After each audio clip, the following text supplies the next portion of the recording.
What is up, wrestling fans? Welcome to episode number 647 of the Smark Moment Smack Talk podcast, Hot Tags of the Week. I'm your host, as always, Tony Mango, joined as always by Robert E. Felice.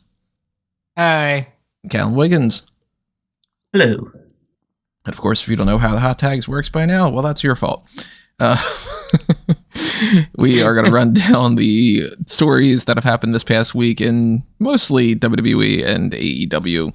Maybe some tangential stuff outside of those companies, but those are the two biggest companies, so that's what we focus on. And of course, any other topics that we didn't get into, we always want you to drop in the comments below, as well as your thoughts on all the things that we're going to be talking about. So if you are on YouTube, make sure you do that. Make sure that you also click on the like button, the share button, the subscribe button, the notification bell, and the join button. Cannot tell you how much that is necessary to do. If you have the spare change to support us on the Patreon or the thanks button or the YouTube channel membership, you have no idea how that might make a difference, especially very, very soon. Or we might, I don't know, not be around for episode number 700. So the Redbubble and TeePublic shops are also options for you to pick up some merchandise to help us out. And of course, sharing us on any kind of like Reddit stuff or, you know, any kind of social media stuff or whatever like that is a great, great way that is completely free to help us boost our subscriber rates and our views and kind of keep the lights on here and all that. Also, you can chat it up not only in the comments below, but also on the Discord server. That is up there on the link that you can see on your screen, or if you are on the audio-only portion of this, then go to the sidebar of smarkatmoment.com or plenty other places on smarkatmoment.com. If you could just leave a comment somewhere too and, you know, tweet at me or whatever, and I'll drop you the link. But, you know, if you want to go back and check out some of the previous episodes of the podcast that we've just taken care of in this past week, we had our fantasy league draft. This is very much draft week. You know, the NFL draft has been going on. I don't follow it. I don't think either of you follow that either. Well, we all followed it for one story. We'll get into that a little bit later. The fantasy league draft, though, that is up for us picking our teams. I also had done my own little personal what should happen in the WWE draft, which is going to start tonight on SmackDown.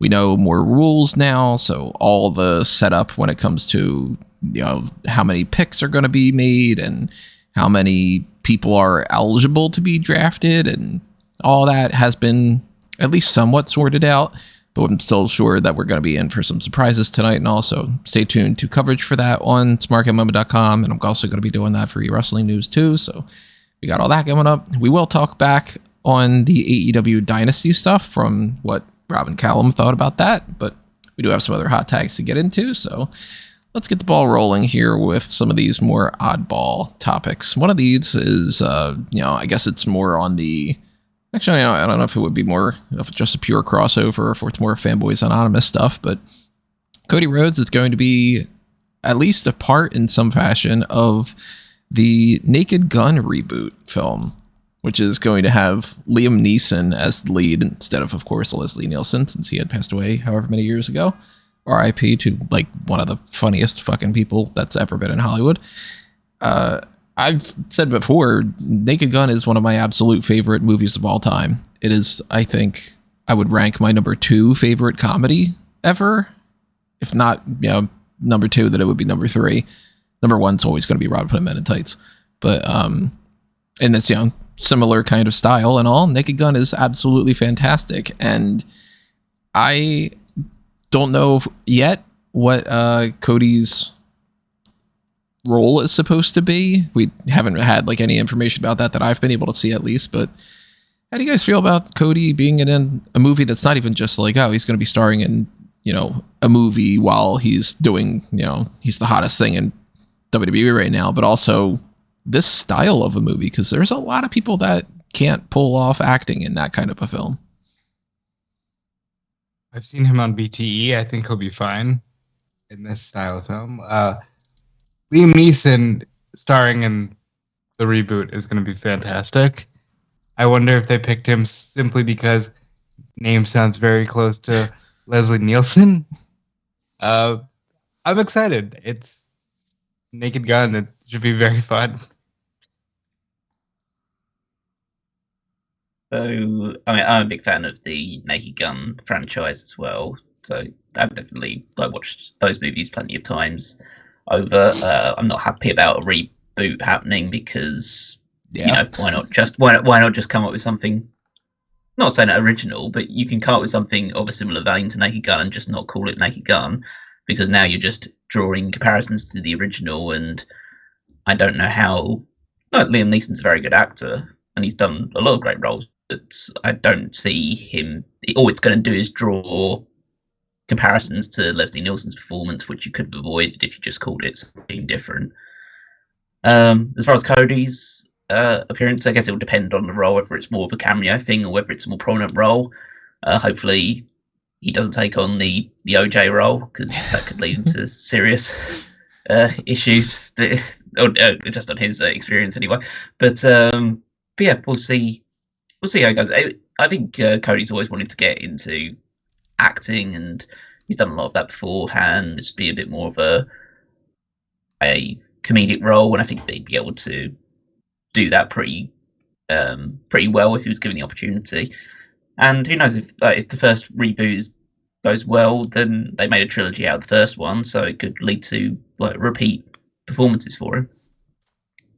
I've never been the biggest fan of number 2 and number 3, or I guess number 2.5 and number 33 and a third. But I don't know if they're going to do the same basic plot, essentially, or if they're going to just say, okay, it's Naked Gun and we're going with a completely different thing. But I think the only information that's been out there so far has been that Liam Neeson's in it, Cody's in it, and Pamela Anderson is in it. And that kind of makes me go, okay, well, maybe she's playing the same part that Presley played in the first one.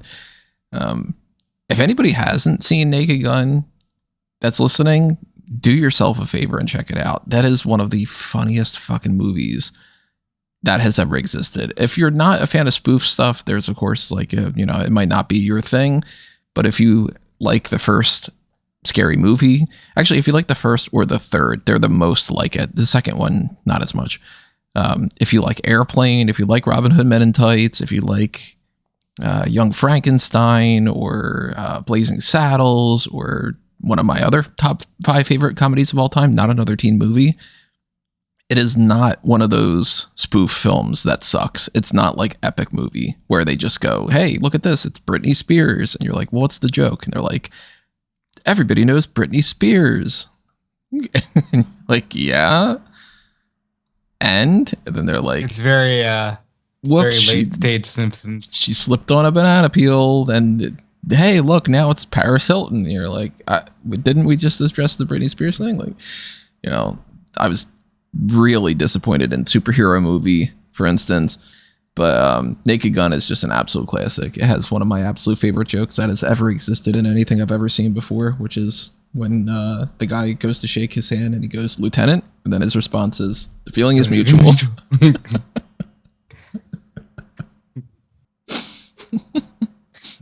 Just fucking great. So I'm curious to see this movie as it is. I think that the Liam Neeson element of it is kind of interesting because he can play dry really well. Do you guys ever see that skit on, I forget the name of the show, but it's Warwick Davis has a show, or had a show. I don't know if it's still around. And it's like, I think Ricky Gervais and Warwick Davis or whatever were part of this whole thing. Maybe it was a Ricky Gervais thing. Is it Life's Too Short?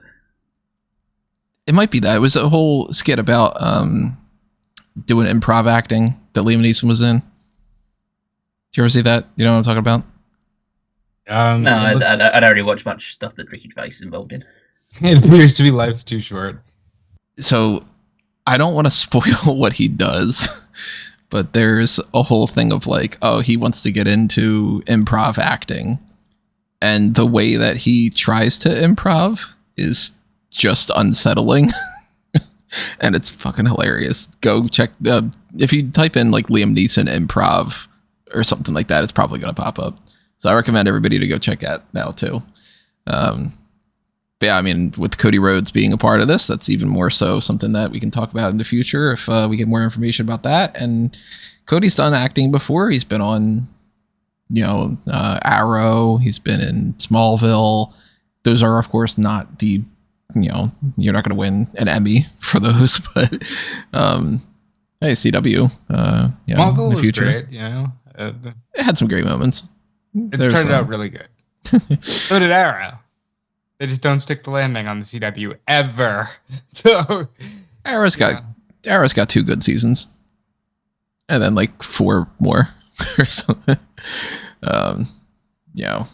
If I would do things differently, of course, that would be part of the Blueprint project. Maybe that's out there in DC. I could do it better, and then that's not just an ego thing. But the Naked Gun thing, pretty cool. Let's go ahead and switch over to another topic here that's outside of this, but is another, like, it's going to affect pro wrestling in one way or another. The FTC has, I don't know what's going on with the country right now when it comes to, as stupid as things like the TikTok thing are, we are also getting people that are actually doing their jobs. So it's like you have to kind of take your wins and losses at the same time. Like net neutrality has been reaffirmed. And then this one is that the FTC has banned non-compete agreements. And this seemingly is across the board for everything other than extremely high level executives that would be negotiated as part of their base salary. And, if they're like helping run a company where they have most of the trade secrets, that they can't just go ahead and start another company or whatever. But non-compete agreements for employees, if you're a lawyer and you want to go to a different law firm, if you are, if you're working as any kind of person in any kind of position, it seems that in September, I think, is when it switches over, is going to be null and void. And that's for future people and for retroactive stuff. So come September, whenever it is, unless there's some kind of like legalese, stall tactic thing that happens, which of course, so often that's the case.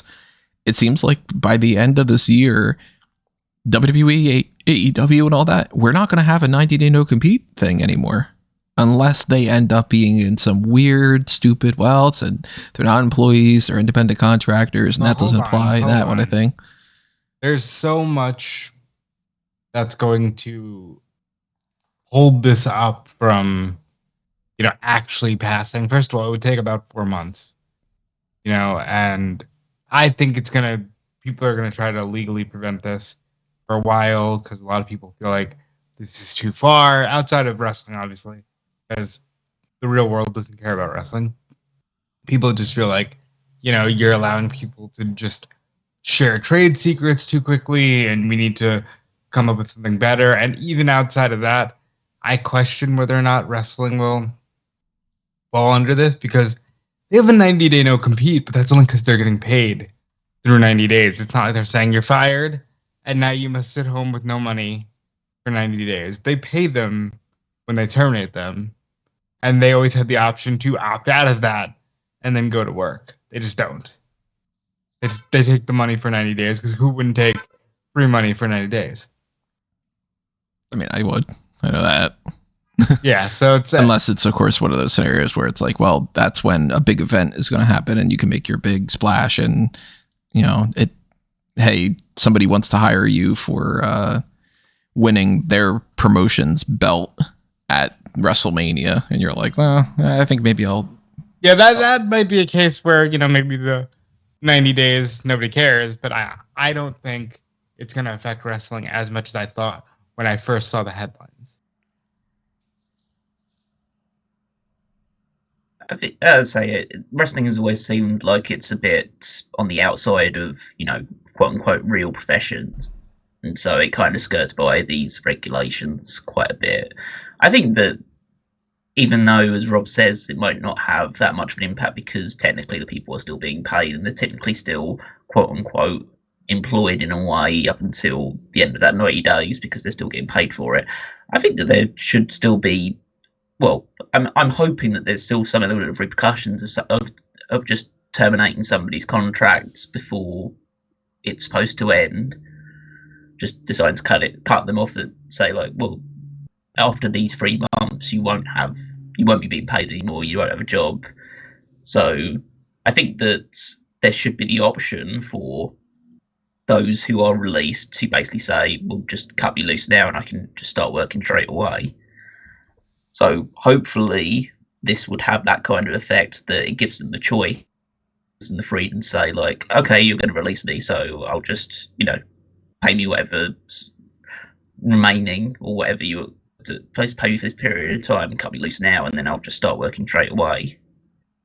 Because at the end of the day, these people being fired, it's not their choice. They're not choosing to leave, and then they've given them their notice, and the company's saying, okay, you let us know that you want to leave your contract, so you have to stay with us for the next 3 months, and then we'll continue to pay you, and then you're just out there immediately.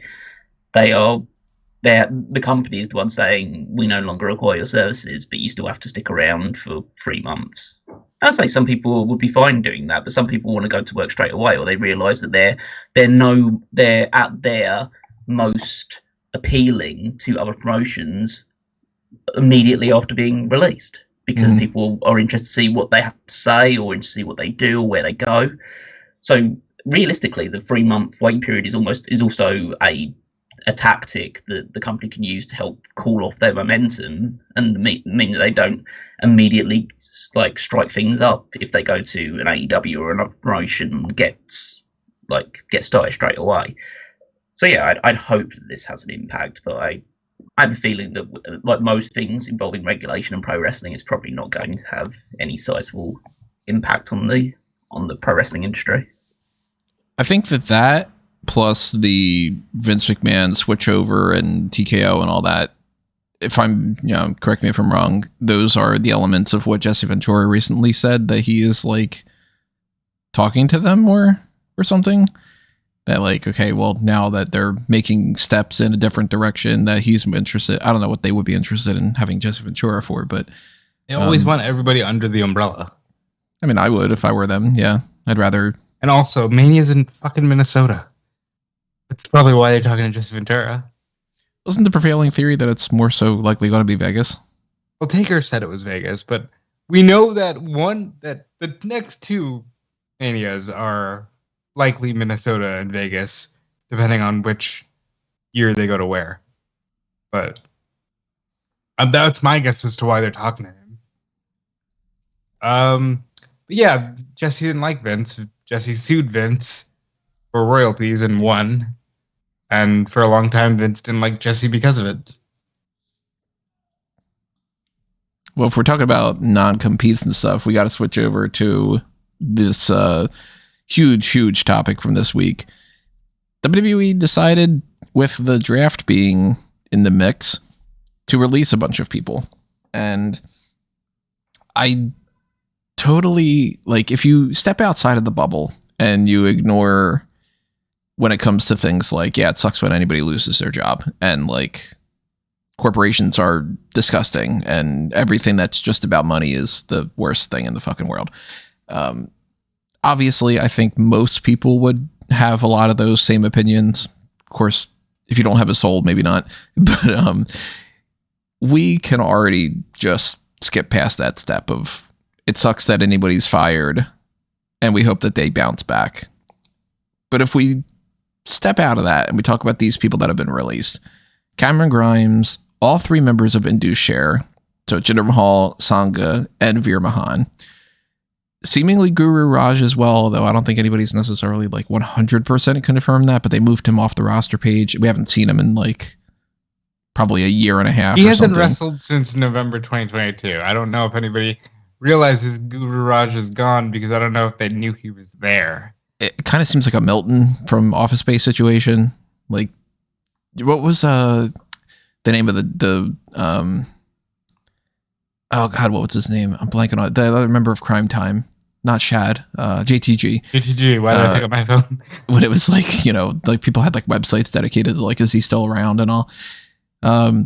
They're gone. Xylea's gone. Xyon Quinn is gone, and Von Wagner is gone.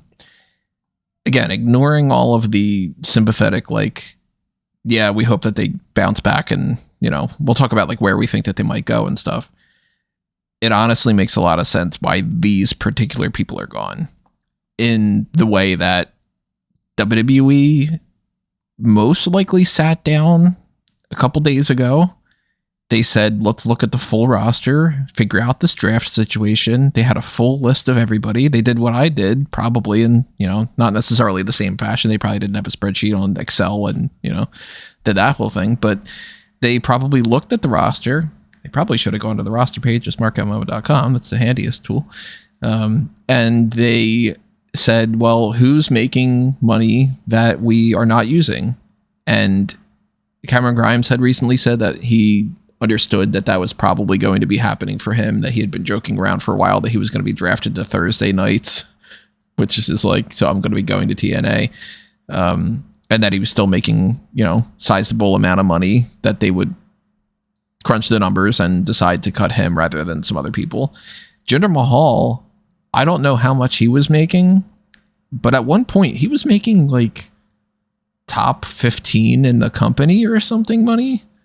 And when you look at, clearly he wasn't making the same money as like Brock Lesnar was at his peak, or John Cena or Undertaker or whatever, but he was making more than like a Charlotte Flair and like a Becky Lynch, or I think he was making more than like AJ Styles or some other people. Like, I don't remember exactly for sure what the numbers were, but I know that it was like surprisingly high, like either $1 million plus or close to that.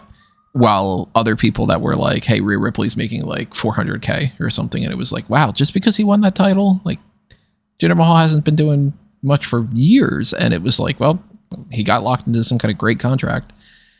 But Von Wagner and Xyon Quinn were drafted to the main roster last year. It's been an entire year. And Xyon Quinn wrestled 3 matches on SmackDown. I think 2 of them were battle royals, and one of them was a 5-second squash against Braun Breaker. Von Wagner only popped up in NXT. I don't know if he wrestled any matches on Raw or SmackDown. That's a sign that whoever did the draft last year, whether it was Vince or a collection of people, had something in mind, changed their mind, and then never went back to it. And you look at a person like Xia Li. They didn't do much with her. They decided to give her a push for like a 4-week period, and then they promptly just sent her off to the sidelines again. When you think of people being released from WWE or from AEW or whatever, and you look at like the people who are doing something versus the people who are making money and not doing anything, it kind of makes sense that these people were on the chopping block. And I'm a little bit surprised that there aren't some other people that are in the mix too, to be honest. Not to, call too much attention to them, but like we haven't seen Boa in a long, long time. We haven't seen, of course, if they're injured, it's a different story, but like I haven't seen Keanu Carver doing anything at NXT for a little while. I might be missing something on like NXT Level Up or something, but I'm pretty sure that's not the case. Odyssey Jones somehow didn't get released in the way that Von Wagner and Xyon Quinn did. And that's interesting in and of itself. So what are you guys thinking about these releases? What's your impressions of why now was the time to get rid of these particular people, or it can kind of anything in that regard.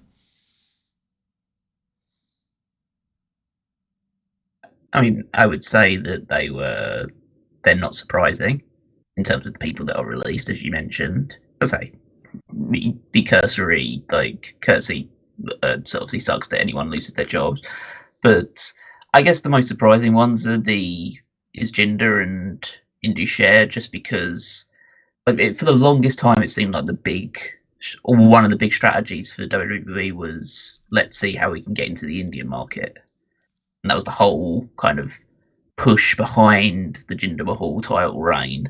And now with those 3 going, and Guru Raaj, which is obviously more expected because he never was pushed beyond even a jobber level in NXT. It means they don't have any Indian representation on their roster anymore. And a lot of what I've seen, or at least the initial releases, were some videos that were posted on Twitter and other places from Veer and Sanga and Jinder Mahal, which seemed to give the idea of WWE kind of not treating, I would say, like, not treating their Indian talent well, but not utilizing them to their full potential, considering the following they could have had in India had they utilized them to a higher standard. And I'd say there's truth from both sides there. I don't think that those three, I've said it in the past, I don't think they have anything special when it comes to their actual in-ring stuff, but it's clear to see that, like, they could have probably been utilized better to appeal to that market if probably they weren't treated as, you know, heels all the time, because that's literally they were a foreign heel act, which is something that like a trope that should have died out years and years ago at this point. And then the other, Xia Li, again, not surprising, she was never really given any sort of sustained stuff. As soon as she came up to the main roster, she was given a dead gimmick on arrival of this, like, you know, cartoony protector. Yeah, that didn't work. Cameron Grimes is disappointing because he was doing good stuff in NXT and then just was called up to the main roster and they did nothing with him. It's just like, I mean, that's why I've seen the people worried about the fact that, like, with this draft coming up and potentially if there's a lot of NXT people that are called up, it's like, well, how many of them are going to have immediate plans or have a direction going up to the main roster? Because you could see Cameron Grimes is a prime example of what happens if you call someone up and have no real direction or plan for him immediately. Von Wagner, he was doing good.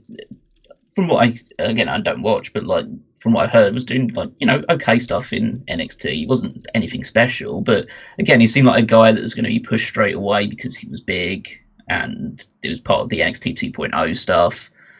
And they immediately tried to make a big solid impression on him by putting him in a world title match straight away on the first ever NXT 2.0. And like, okay, they clearly, well, they saw a guy that's close to 7 foot tall and decided that, yeah, we can make this guy a champion. And they did all that work of having, all the way back then, of having Kyle O'Reilly putting that guy over and on his way out, and then it just completely stalled because he was fairly limited in ring and didn't really have a great deal of charisma. So, as I say, all of the release in Xyon Quinn was, like, I never saw anything in Xyon Quinn other than the fact that he was a good-looking dude. Like, he didn't demonstrate any real charisma or aptitude for pro wrestling. But yeah, so all of them make sense in of themselves. I think they've probably tried to ride the wave of the recent positive press towards WrestleMania and how successful that event was to try and, like, have these fall under the radar a little bit. And so people are so, like, high on what WWE is doing right now, they're not going to really bat an eyelid about the fact that certain people got released. I know the WWE PR machine has been working overtime with them talking about how these were a lot more gentler releases and a lot more kind-hearted releases than there have been in the past, which are a bit. And so I imagine that they were keen to get that information out there off the back of this.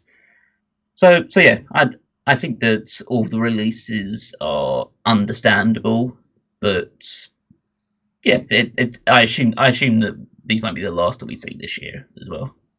The full year? Oh no! I said like these won't be the last we see. Oh, they won't. I thought you were saying that they would be the last. Nah. I'm very much. I think that they're, especially with now. Say like even with Vince out, it's not Vince doing it. This is like Nick Khan's remit, really. So I think that he's going to keep looking at this stuff, and especially if there are a lot of people moving from NXT to the main roster, and if some of them are going up without any real plan, then those are the ones that will have their unfortunate target on their heads. And some of the main roster people that are going to get replaced by those NXT people. Exactly. Like, I mean, not like hoping that anybody gets released or anything, but like, when's the last time that we've seen an actual push for Apollo Crews? Or what's going on? Keeps coming up. Yeah, like what's going on with Dexter Lumis? Is it not suspicious that they just excommunicated Giovanni Vinci from Imperium? Like, he's been the jobber of the group, and they just give him the boot, you know? Like, the Odyssey Jones thing, there's always big surprises, too. Like, we've had plenty releases where it's been, like, a batch of releases, and it's like, whoa, they got rid of, like, Bray Wyatt, and Braun Strowman. Like, those two were just in the title scene against Roman. So, you never know if you're going to turn around and it's going to be like, surprise, Kevin Owens is gone, or like, the Bobby Lashley or something where you're just like, whoa, holy shit, what? What about you, Rob, though? What are your thoughts on some of these people?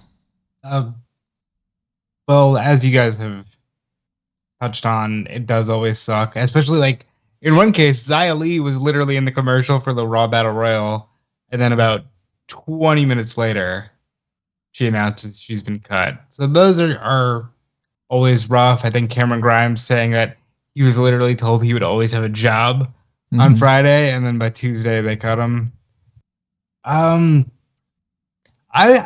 think of this with the draft coming up, and I look at the specific list of about 10 or 11 free agents from last year. And with the exception of two people, that being Cedric Alexander and Baron Corbin, all of these names are either not like, well, Omos and Lesnar are still on the roster, but Ziggler's gone. Omos is not even eligible in the draft. Yeah, like he's not even in the draft, but Ziggler, so Ali, Von Wagner, Elias, Xyon Quinn, and Benjamin, they're all gone. Yeah, so it's Cedric, Baron Corbin, and technically Omos are the only ones that are still in the company. I mean, that goes to show if you get sent to free agency on this tonight or Monday, you might have to be kind of worried. Yeah, I was wondering if, like, in their own canon, if they're using free agency as like a you're on the bubble mindset, but that's just me thinking out loud. Outside of that, I mean, like, you guys, what is there to say that you guys haven't said? Jinder, yay, look, dude, the last thing you did, you were on fire in January. That's a pretty good glass hurrah. You wrestled the world champion and you worked with The Rock. So that's a pretty good way to go. Maybe if there's a place for him down the line, I'm sure he'll get repicked. Sanga and Veer, they had chances. It never clicked. Xyon Quinn, I kind of agree with Callum, but I also think, hey, dude, sometimes all you need is to be a good-looking dude, and it just clicks for you. It just never did with him. I mean, how many people have made entire careers off of that? Just being good-looking.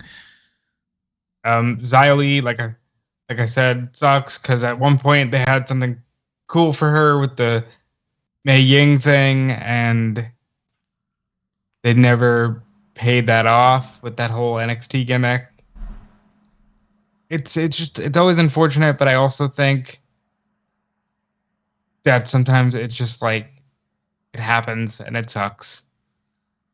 So let's try to guess or predict, or I'd say our preference, I don't know, whatever it would be, of where we might see them next, if anywhere. You know, not everybody does continue in pro wrestling, but Cameron Grimes, I would assume, is probably TNA bound.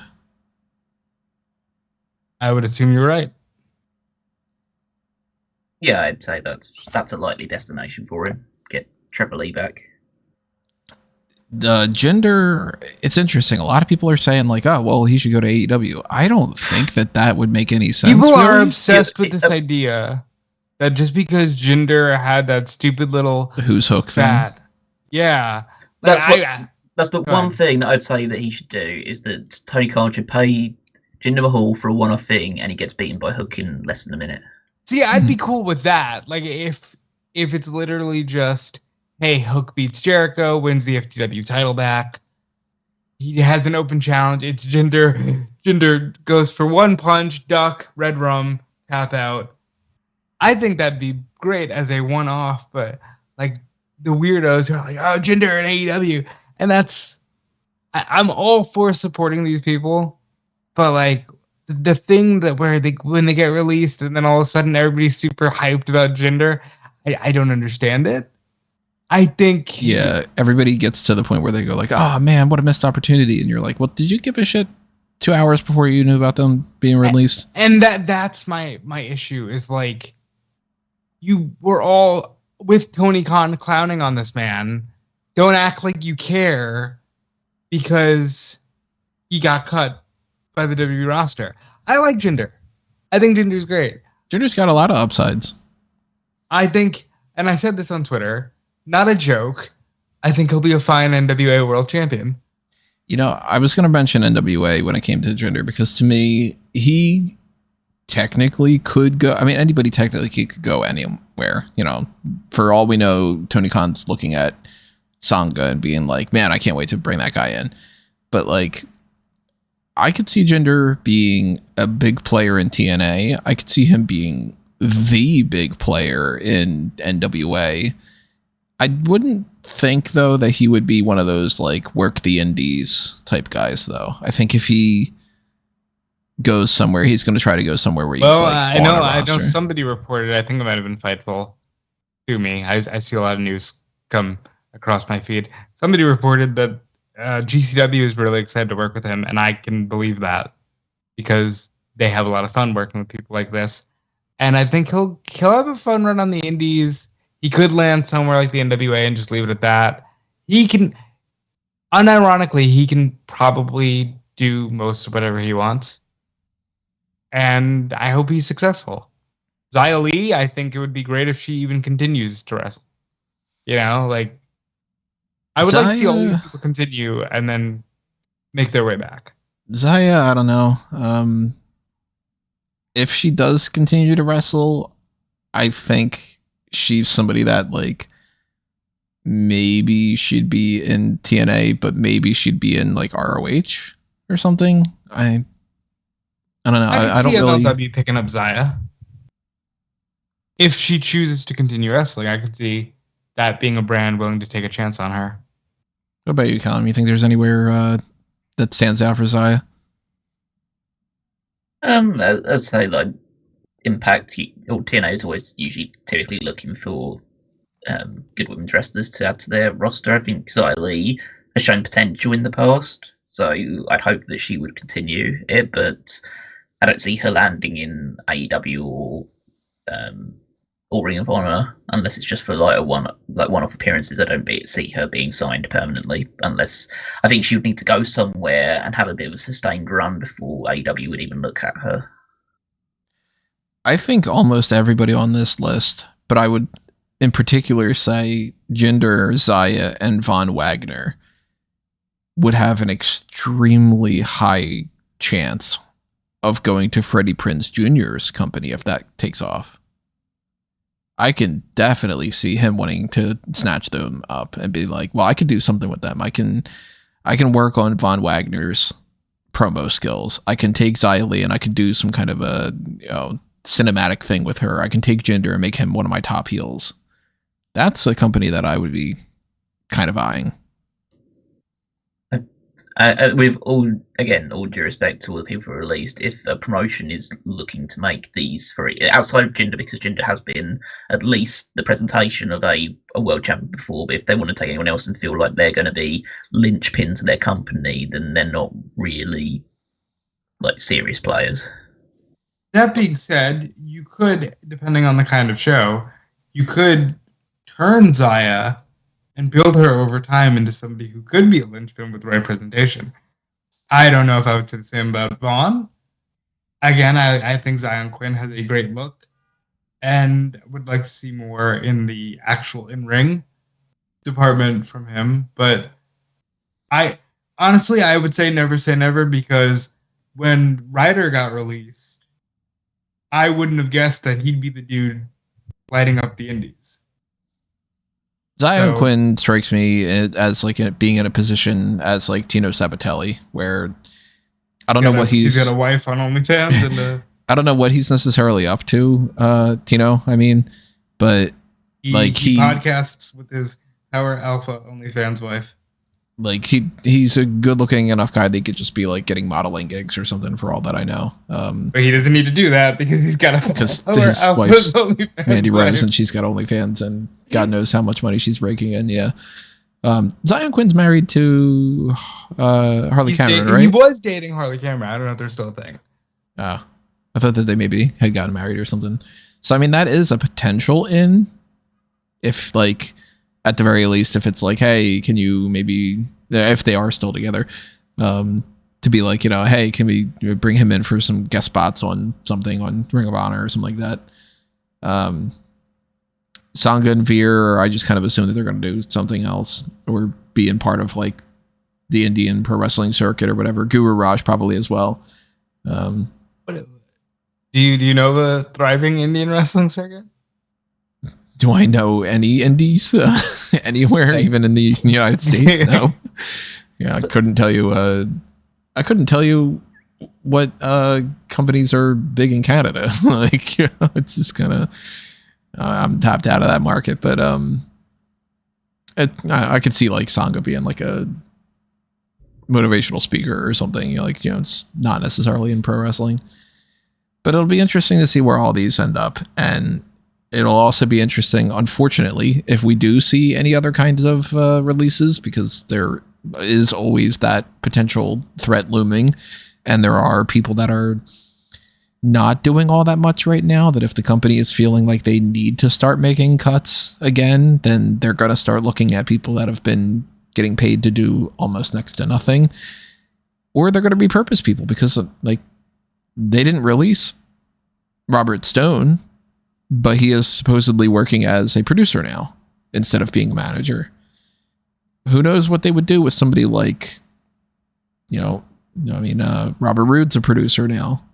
What if they did that for Tamina? Or what if they did that for, I don't know, pick a name, whatever. So it's like, the draft is going to be interesting enough as it is, just for an on-screen product. But it's also, now that we know at least 1 year's worth of precedence when it comes to a year after the draft, they might be looking at people and going, it's been a year, what have we done? Cameron Grimes wasn't in a great year. Von Wagner and Xyon Quinn basically sidelined. Xia Li didn't do much. Veer, they spent more time saying that he was coming than actually showing him. COMING for the fucking YouTube algorithm. All the more reason to pay more attention to the draft tonight. Let's see, we could do NXT talk. We could do, you want to do titles? Let's do titles. You want to get nuts? Let's get nuts. 10 points if you know what movie that is. If you don't, get off this podcast. Let's talk about Becky Lynch winning the Women's World Championship on Monday Night Raw, and how a lot of people on the internet were upset about that because they all thought that should be Liv Morgan. And, the Liv Morgan fans are very rabid all the time. It's the modern age of, like, no one has any semblance of getting from point A to point B with a stop in between. It's just like, no, I want this thing and I want it right here, right now. What did I tell you when they announced this?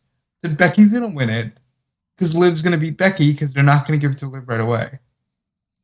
What'd they do? It's like, every now and again, sometimes you just got to do the traditional wrestling storytelling thing.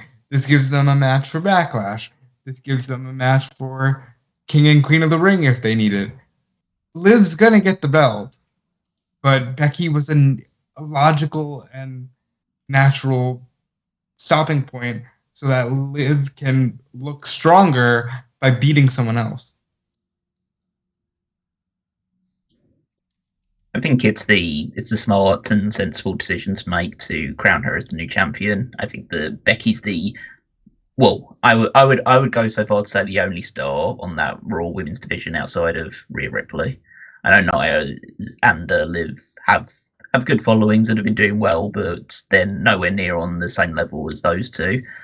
So when one falls, then in order to maintain the momentum, you probably should put it on the one that's going to give you the most star power, because then it feels more impactful if someone like a Liv or a Nia or someone else wins the title. It means they've beaten a star to get it, rather than just won it due to circumstances or in a fluky way in a battle royal, because you kind of build those matches around, well, anything can happen. Anyone can win a battle royal. But yeah, so I think that this is the best route to hopefully sustainably build a feud between Becky and Liv, which culminates in Liv winning the the title, and then she's a champion when Rhea Ripley comes in to naturally feed into that. And then you've got, as I think that the Rhea Ripley injury might prove to be a blessing in disguise, and this is a way to get to progress in that direction.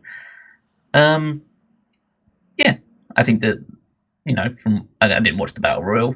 From what I've heard, it seemed to be pretty okay. Yeah, it's not something you need to go back and check out. Yeah, as what most battle royals are, which is just like, hey, it's fine. Like it's a battle royal, and then the final 2 or 3 happen, and then it usually gets good. But they told as much of personal stories as you could possibly tell in a match like that. Like Maxine eliminated both Candice and Indy, so that they got that part of her story out of the way. Nia got to put Becky through a table again. I think it was fine, but as you guys said, it was a battle royal, and how much can you do? I would say that with the people that I saw listed for the battle royal, it did give me kind of the vibes that I remember when it was like 2006 when Batista got injured, or 2007 when Edge got injured, and they did battle royals for the World Championships then. Whereas basically, okay, in the 2006 one, you have literally, if Kurt Angle was not moved over from Raw into that battle royal, then there was virtually nobody that you would want to win the world title in that match. Like JBL, Mark Henry, that sort of. And then in 2007, like they decided to go in the silly direction. They had Batista in the match in that one, and Kane and people like that, but they went in the direction of putting it on a unproven guy in the Great Khali, and see where that ended up for them. So I think that, yeah, it gives me that vibes of, okay, so you've got maybe 1-2 people tops towards the top end of things, and then it's just a load of filler. I think it's a bit of I don't want to say an indictment, because there's issues on every roster in the world in this regard, but they probably do need to build up some more people on the women's division side to be, prominent, like potential draws that you could realistically envision holding the women's championship. I think that if they would have put everybody that was on SmackDown on there too, that would have helped out considerably. Because then you've got Bianca, you've got the people that would think like maybe, even though realistically it wouldn't be the case, some people would be like, oh, maybe this is Naomi's time to shine. Because somebody like Jade would have stood out. The Damage Control side would have at least looked like big enough stars, but they decided to just keep it as simple as possible with Raw, and save on money for travel. I guess that's a big element of that too. But I don't know. I mean, I don't know if they felt like they needed to have the championship established so that they could do the whole rule of, with the draft. Now we know that champions are not eligible to be drafted this year. So maybe, which is a fantastic rule, and I love it. And I'm probably the only one, but I think makes so much sense and is a good call. I think there's pros and cons. I think it's the way to go. And I think it's absolutely why they did it that way. And no, I don't think you should put the women from SmackDown in the Battle Royal. Why? Just so more people could complain that you went with Becky over Naomi or over Tiffany or whatever. Like, well, I mean, if they knew that they were going to go with Becky as like they weren't even potentially thinking of any other option, then yeah, I mean, you might as well have just done what they did. But I think at least maybe they should have had discussions about some other things. Then again, we don't know what their plans are, because I kind of assume Liv is going to feud with Becky. Liv will take that title at like, I don't know. Backlash. What's after King and Queen of the Ring? Is it SummerSlam? No, Money in the Bank, probably. Money in the Bank. Yeah, like maybe she wins at Money in the Bank or something. It's kind of hard because it's like King and Queen of the Ring is going to set up somebody who's... it's Clash of the Castles after that. Oh. Clash of the Castles June, after King and Queen of the Ring in May, so... And then King and Queen of the Backlash, King and Queen of the Ring, Clash of the Castle, Money in the Bank, then SummerSlam, then Bash in Berlin, and then we don't have no fucking clue because they didn't bother saying anything. That's major. That's for the most part, those all sound like pretty heavy shows. Yeah. And, I mean, having a title change at any of them could certainly work. They like title changes in Saudi Arabia. Clash of the Castle is going to be a big enough show that they could do that. Money in the Bank, of course, we could have somebody win Money in the Bank and cash in. SummerSlam is going to be a big event, I'm sure. So I could see, I don't know if they would drag it out all the way to SummerSlam, but I could see Becky losing that belt at like Clash of the Castle, maybe, or maybe even King of Queen of the Ring, and then just having Liv be the one that's the champion when Rhea comes back, whenever that's going to be. And, you know, I mean, whatever their strategy is, I hope that they actually do have a strategy and that it's not necessarily just, let's put it on Becky and we can figure it out later. But even then, if it is the case that it's just, let's put it on Becky and figure it out later, it's not the worst strategy. If you're going to put it on somebody without having any idea of what to do, it's a safer bet to put it on Becky than to just be like, hey, look at that. We gave it to Zoe Stark, and then you have no plans for her. And then her title reign sucks. And then you end up being like, well, we'll never do that again. Sometimes it's easier to just put it on a champion that's already been a champion. And then if it's not the best title reign, well, they've got other title reigns. This one doesn't define them. So I don't think it's a bad decision at all. It's just, how are they going to go forward?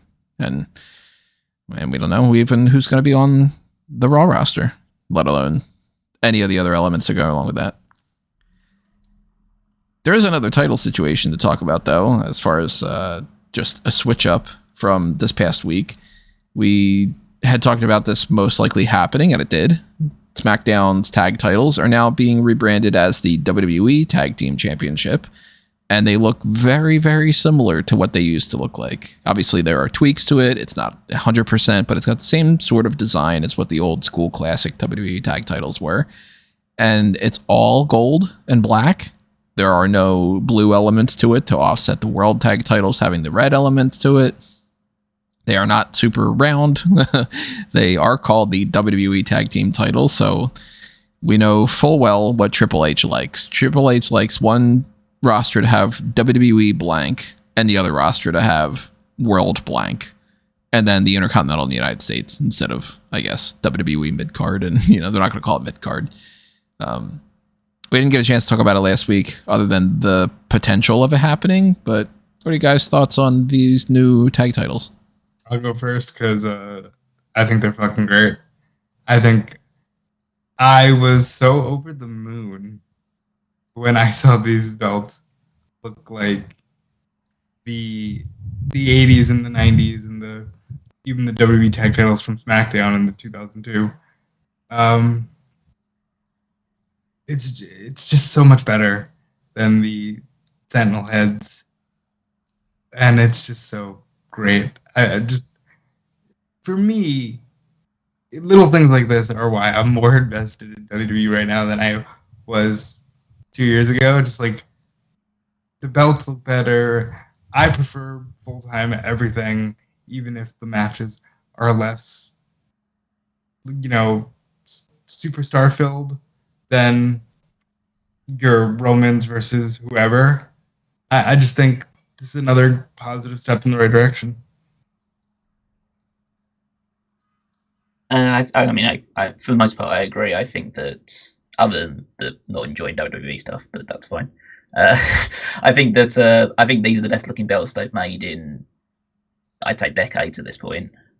I think that they look really impressive. The WWE aspect of it, in terms of the logo, is not overbearing like it is on so many of their other belts. I think that it has shades of both the old WWE Tag Team Championship, the one that was introduced on SmackDown all years ago, and the kind of I guess what many people would envision as like their main World Tag Team Championships, which are the ones that have been presented during the Attitude Era. I think it has elements in terms of the shaping for both of them. I think that the look of them, the actual gold aspect of it, and like just the fact that it is very just gold and black, pretty minimalist in that way, but not taken away from it. I think that it's a great tag title belt design. And so, like I said last week about how the last one was like, it was a great upgrade of 2 title belts, and the last one was just, they're pretty okay. Whereas this one is, this is taking a really, really awful belt design and making a really great one to replace it. So yeah, best title upgrade in history. I've said before, of course, that I'm not the biggest fan of the WWE tag team title name versus the world tag team title name and all, but again, the amount of complaining that I've done about these Raw and SmackDown tag titles and the other copper type of penny ones, still a major upgrade. So like, I'll take it for sure. And kind of makes me question if they're going to switch any other titles up, because now we've gotten a lot of switches with these belts in a short time frame. We've got whatever they've been doing with this WWE Championship. We have the introduction of the NXT Women's North American Championship. We got the tag title switching around. Kind of curious if we're going to get maybe by like SummerSlam or so, maybe some other kind of championship. Maybe not, because they do have the speed thing. Maybe that's like we're pushing it already. But again, I guess we'll just kind of have to wait and see. As far as championships are concerned, though, let's switch over to another topic about another champion and a new kind of, a new era in some ways. Trick Williams won the NXT championship on the first week of NXT Spring Breakin. That's the main topic that happens coming out of NXT this week. Technically, if you go through the whole list of what stuff happened, it's like, Roxanne retained hers, and Lexis King had a match with Baron Corbin, etc. But none of the other stuff really all matters too much. I do think that Blair Davenport is probably going up to the main roster now in the draft after having her beach brawl. And I think that this is, of course, as much of an indicator as we've talked about before for Ilya Dragunov. He dropped the NXT championship. Trick Williams, doesn't make any sense for him to go up in the draft while holding the NXT championship. But the title change itself, you could argue that it maybe could have happened in Philly. Might have been a bigger deal then.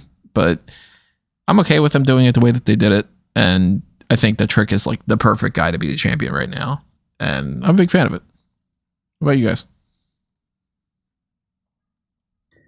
So, I mean, Trick winning is the obvious direction. I think that the fact that how over he is for that audience means that it was an inevitability for him to win the title.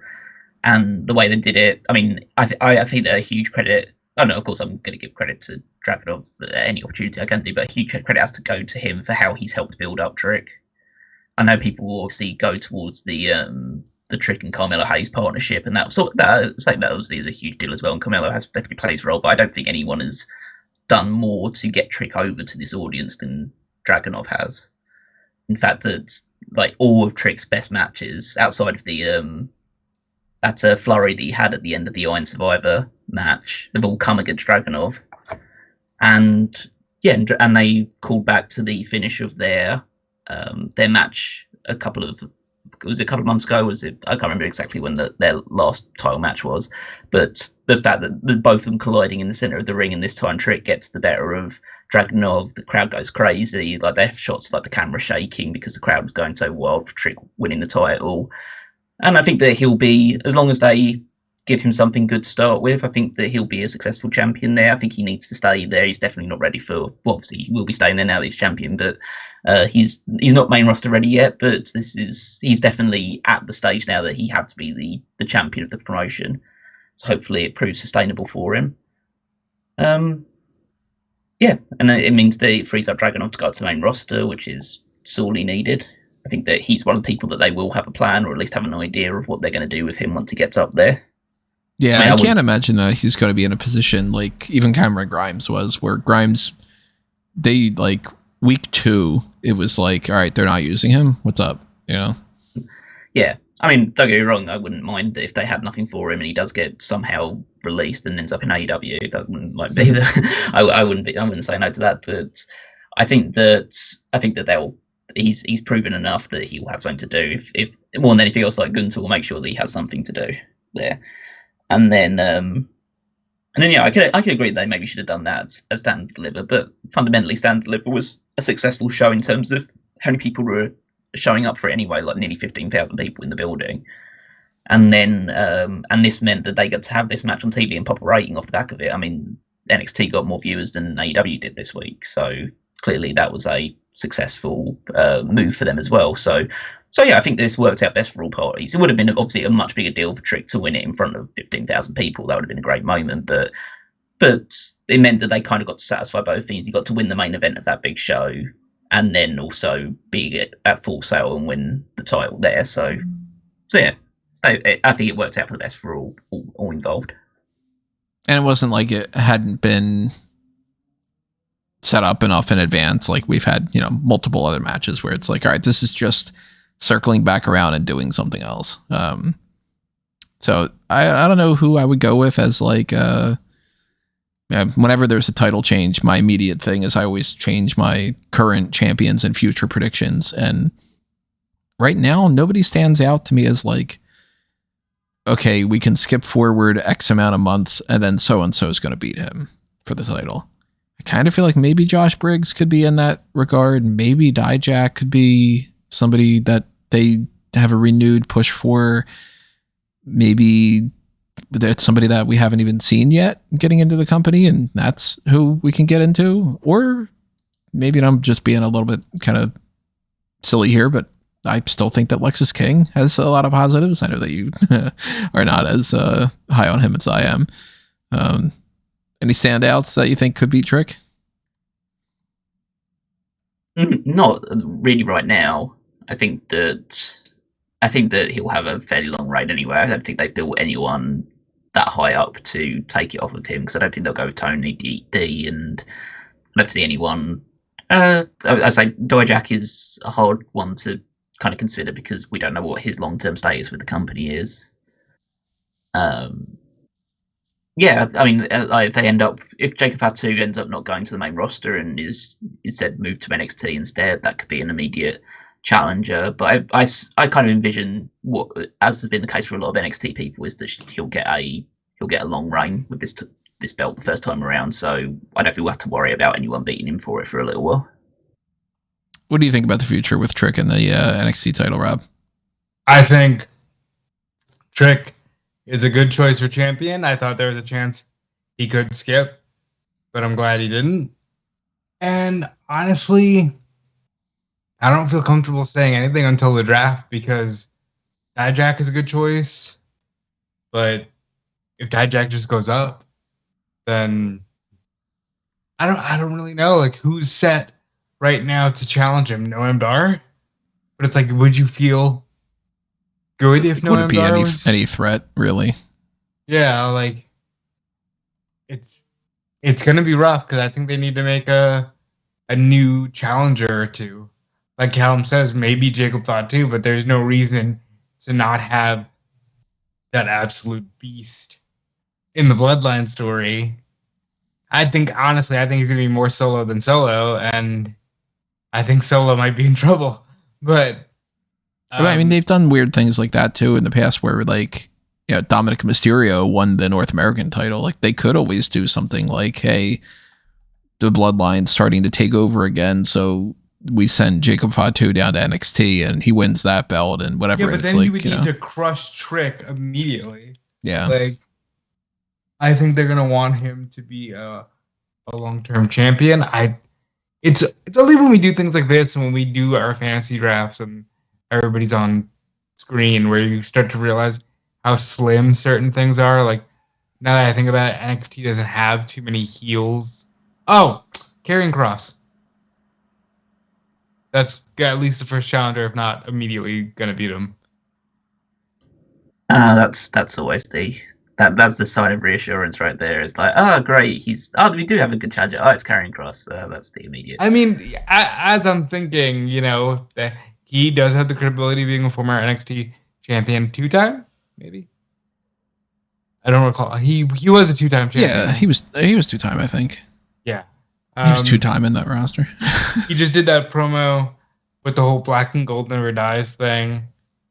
I could see it being him. And plus, he's from Vegas. Next show's in Vegas. They like to do that thing every now and again. Who did he More lose importantly, the belt to those 2 times? I'm not blanking on that. He got injured the first time. And then it was like Ciampa? And the second time he lost it to Samoa Joe. Samoa Joe was the guy that he lost. Samoa Joe, and then Joe dropped it, and then Ciampa picked it up. That's okay. That's where the transition went. Yeah, then it was Braun Breaker. That was right as they were doing the whole 2.0 switch, and they put it on Ciampa to kind of be like, don't worry, see, it's still the NXT leg. Ciampa's champion. It's okay. It was champion. And the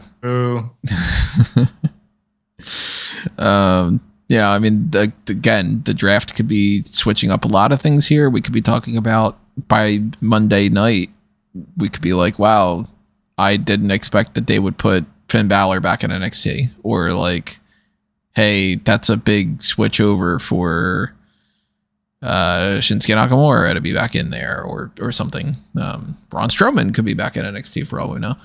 And in the future for Trick and all, we're gonna have to see that too. But as far as other predictions and future stuff when it comes to NXT, some of our predictions when it comes to NXT Spring Breakin' Night 2, the setup for that is honestly, in my mind, not as interesting as the setup for the first week, because of the draft thing, like just not being, as much of a factor anymore. But the lineup has that NXT Underground match, Lola Vice against Natalya. We've got the Obafemi most likely successfully retaining his title over Ivar. Axiom and Nathan Fraser are going up against AOP for the tag titles. I think that there's a really good chance that those tag titles change hands. And we're hoping they do for someone's fantasy league team. I think the only other matches that they have announced ahead of time is Thea Hale and JC Jane, if I remember correctly. Yep. So, depending on how they want to just end or continue that feud, you guys think we're in for any kind of surprises? It's hard to say, because I thought that they would headline the whole thing with Trick winning belt, but I think if we're getting any surprise, it might just be, hey, we've signed Julia officially, and the NXT North American Women's Tournament begins next week.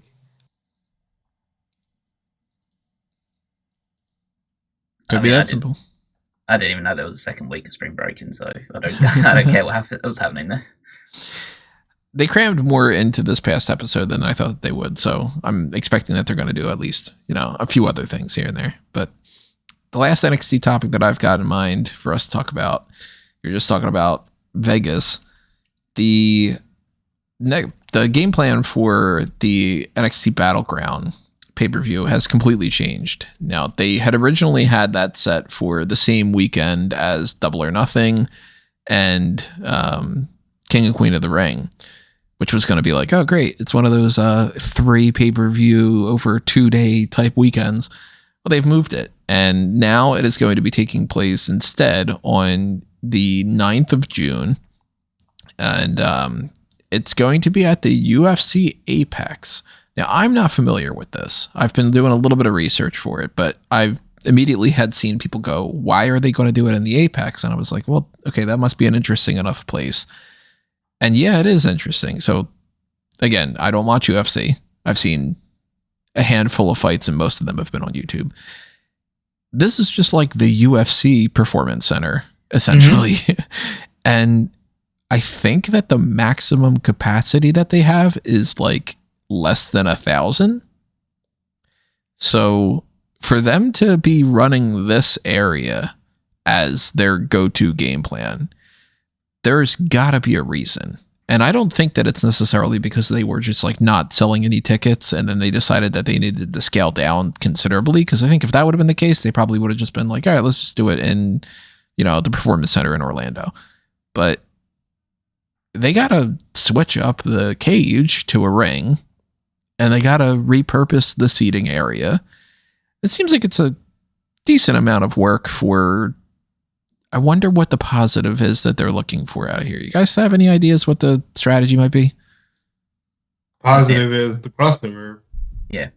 I don't. This is them taking a hit in terms of attendanship just to further the UFC synergies within TKO. I think that they definitely could sell. Sam Liver and just the overall excitement surrounding the WWE product right now means that they definitely could sell a bigger arena. I don't think they'd get to a stadium, but they could definitely sell a bigger arena than this. With an NXT show, they're just doing it because they're in a relationship with UFC. I don't think it really. I think anyone that's thinking for reasons beyond that or strategic reasons beyond that are just doing it. Well, I think they're just not looking at the Route One obvious answer.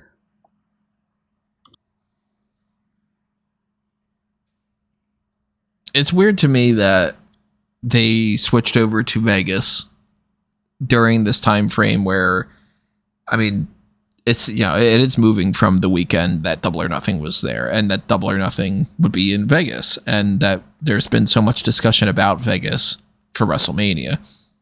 So I wonder if there's like an element to that where they've been maybe discussing things with the people in Las Vegas and saying like, hey, let's run one of our other little shows here, and you can kind of get a feel of what we're doing, and you can tell us how you work with these things, and we can kind of further that negotiation a little bit. Might be a big game factor for the WrestleMania bid, which is like odd to say because it's just NXT Battleground.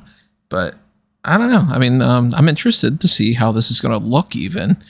A friend of mine that hasn't been watching wrestling for a bunch of years and had recently gotten into it that I've mentioned on recent podcasts, he shot me a message on Wednesday and he was like, holy crap, has AEW gotten like their attendance is that bad that they need to completely restructure the way that they do their seating arrangements and stuff to try to compensate? And by the time I was getting around to messaging him back, he was like, oh, no, never mind. Okay, I'm seeing that this is like a different type of arena, because he hadn't been aware of Daly's Place and how that's set up completely differently. And it does give you a weird, different vibe for certain things. Now, I personally, honestly, really like the Daly's Place vibe for AEW. What do you guys think about that? I love Daly's Place, especially because of all the history it has.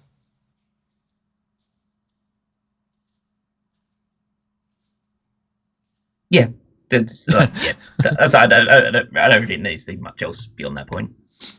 Yeah, I mean, I didn't mean to cut that short. It's just like it's a great arena. I think it's one of the more unique setups that they have. So I'm curious to see if this is going to look pretty cool. Like I don't take this as like much of a negative. I take it as more like, all right, that could be kind of fun to see what they have as like an NXT thing and whatever this setup is going to be for the UFC Apex. Like that's kind of cool. And I don't know if they plan on making the prices really high to compensate for that, or if they plan on just treating this as like, well, we can write it off and it's not going to be a big money maker, but maybe it's got a lot of other positives or something. The aftermath of this, I think, is going to be pretty interesting. But yeah, heads up for anybody that's in the Vegas area or had planned to do some kind of thing with like you get people together to watch NXT Battleground and King and Queen of the Ring and Double or Nothing all at the same time or something. It is moving. It is shifted around. So, adjust your schedules accordingly when it comes to that. And we are talking about AEW too. And one of the things that I already talked about, but I'll give you guys time to talk about it, is AEW Dynasty. Now, I gave my opinions. They haven't really changed at all since I did the post show. But what did you guys think about AEW Dynasty? Anything you want to toss out there? I don't think. Well, obviously, it's been a few days. This won't be like a in-depth match by match breakdown because some of them haven't stayed in the brain. But I do think some strong positives, like Bullet Club Gold being the unified trios champions, and they're calling the belt that. So it's just a one belt across both brands thing. I like that. More so the latter half of the show was really strong. I think Danielson versus Ospreay was one of those fun matches I've ever seen in wrestling. I've seen it 3 times already. I'll be watching it a 4th. today because somebody really likes watching them, and I'm never going to say no to watching wrestling with people, especially when they're extra excited about it. So I think that's one of the best matches ever. Meltzer gave it a 6.5 stars. I really think it was on par with Omega Okada, but I'm not going to get bogged down in semantics. Great match there. Great ladder match. Strong pop for Jack Perry. Again, a really strong... Like, by the end of the night, I was like, I'm actually exhausted here. I wish there was a buffer. And Swerve Strickland winning the AEW title was an amazing moment where you really felt like you were seeing something special and unique. And that's not to say anything less than of the women's world title match, which was fantastic between Thunder and Tony. Willow winning the TBS title was great. I thought it was a really strong pay-per-view. And even though these are becoming more frequent from AEW, I'm glad that they haven't totally dipped in quality, and they're keeping that strong pay-per-view presentation. Yeah, I mean, I thought it was an excellent show. Again, I watched it on kind of afterwards, after the fact it happened, because I didn't watch it live, so that might have helped a little bit because I could just kind of skip through bits and pieces of it or watch it in chunks rather than all in one big sitting. But I thought, just from a match quality perspective, I thought this was definitely on par with Revolution. I think Revolution still has the edge over it in terms of the two pay-per-views this year, just because of the Sting retirement stuff and having Ospreay's first match. But I mean, just some of the matches on this were exceptional. Ospreay versus Danielson is one of my favorite matches of all time. Just immediately, I don't know whether it will be my absolute favorite because I feel like it doesn't have the story element, but just from a pure bell-to-bell athleticism standpoint, it might be the greatest match I've ever seen. But I thought the ladder match, considering the fact it had to follow that, was excellent. Had the Jack Perry return, and that got a great response as well. I thought Tony Storm Thunder Rose was really good. I thought the Jericho match was really good. I know a lot of people, I think the fact that he was getting all of those like please retire chants and stuff like that actually added to the match. And funnily enough, like as is always the case, as soon as I get super down on Jericho, he finds a way to get me somewhat interested again. I'm kind of interested in this learning tree stuff now. This is way better. This is what Jericho should be doing. I don't know why they took a weird detour where it was like, yeah, I'm a baby. Nobody wants to cheer this dude. And he knows it now because he even took away Judas. Yeah. He's leaning into it now. He's definitely doing a kind of the character I compare it most to is the Bo Dallas Bo Leave character now. He's kind of leaning into that kind of, ultra baby face, which makes him heel character. Warrior Strong versus Kyle O'Reilly was great. It restored my faith that Kyle O'Reilly is back to he can still do the Kyle O'Reilly stuff, and it really worked. House Rules match was what it was. They had to cut it short because Julia Hart is injured. House of Black match was good as well, and you had Black pin Copeland, so that will set up the title match down the line, whether that's a double or nothing, or whether that's just an episode of Dynamite or Collision. And Okada versus Pac was an outstanding match. I really thought that was a great. I would go so far to say one of the best pay-per-view openers that I've ever seen. I like that match as well. It's just, and this is kind of where my personal these matches they're all great, but after a while it becomes like, damn, everybody is delivering so strongly that these matches don't live as long in the memory as they should. Like, I think Okada Pac was fantastic, but we'll hold nothing. It got overtaken by a couple of matches towards the end of it. But yeah. I think that having watched that one in isolation and then actually going back and rewatching it, I just think that it has such a great structure to it that, yeah, I think that there were so many great matches on this show. So I couldn't help but enjoy it. And I mean, not for nothing, but this was a pay-per-view without Jon Moxley, and they didn't need him for it because he didn't have Moxley, didn't have Omega, didn't have MJF, like tons and tons of some of their biggest stars missing, and it's been the same for Revolution as well, in a lot of it, in terms of a lot of people not being available, and they just keep. I think there's nothing more consistently reliable than knowing that an AEW pay-per-view is going to be great. Yeah, they're always going to deliver exactly what you expect from them, and I think that's exactly where they need to be. I think I saw Meltzer said something to the effect of, "Oh, it appears it's really obvious that MJF's absence is hurting the company," and I'm like, maybe, but I also think that MJF's absence right now is allowing the company to be what most people want from it. I think it's like one of those things where, like, from a pure ratings and buying perspective in terms of buying pay-per-views, yes, MJF's absence is having an effect. I think that in terms of just my own enjoyment of the product and what I would like to see from the way AEW's presented, I think that they've been better in the last 4 months than they were in the final few months of MJF's reign, just from a pure creative standpoint. So, but MJF is a huge ratings mover. They do need him back, but hopefully he fits more into this current creative framework and does not take it in a direction that's too far the other way. By the way, I know it's very unlike me to not mention Kyle and Roddy had a banger and Adam Cole's walking, which is all fantastic things. But I want to kind of forget that the first few months of the Undisputed Kingdom have even happened. So maybe they turn the ship around, and I love all those guys, but it hasn't been a strong showing for them. It's been a strong showing for Roderick. It won't be past Double or Nothing since he has to fight a fucking Ospreay. Yeah, obviously we'll get into that if we're doing the predictions for that. But yeah, I'm assuming that Ospreay's going to end up beating him for that belt. Ticking clock when it comes to his international title reign. Here's just another AEW story. That's not one of the biggest things, but it's worth mentioning because maybe something comes out of this. Anthony Bowens has filed a trademark for the Scissor King. And I had an immediate thought of, oh, well, that's very Solo.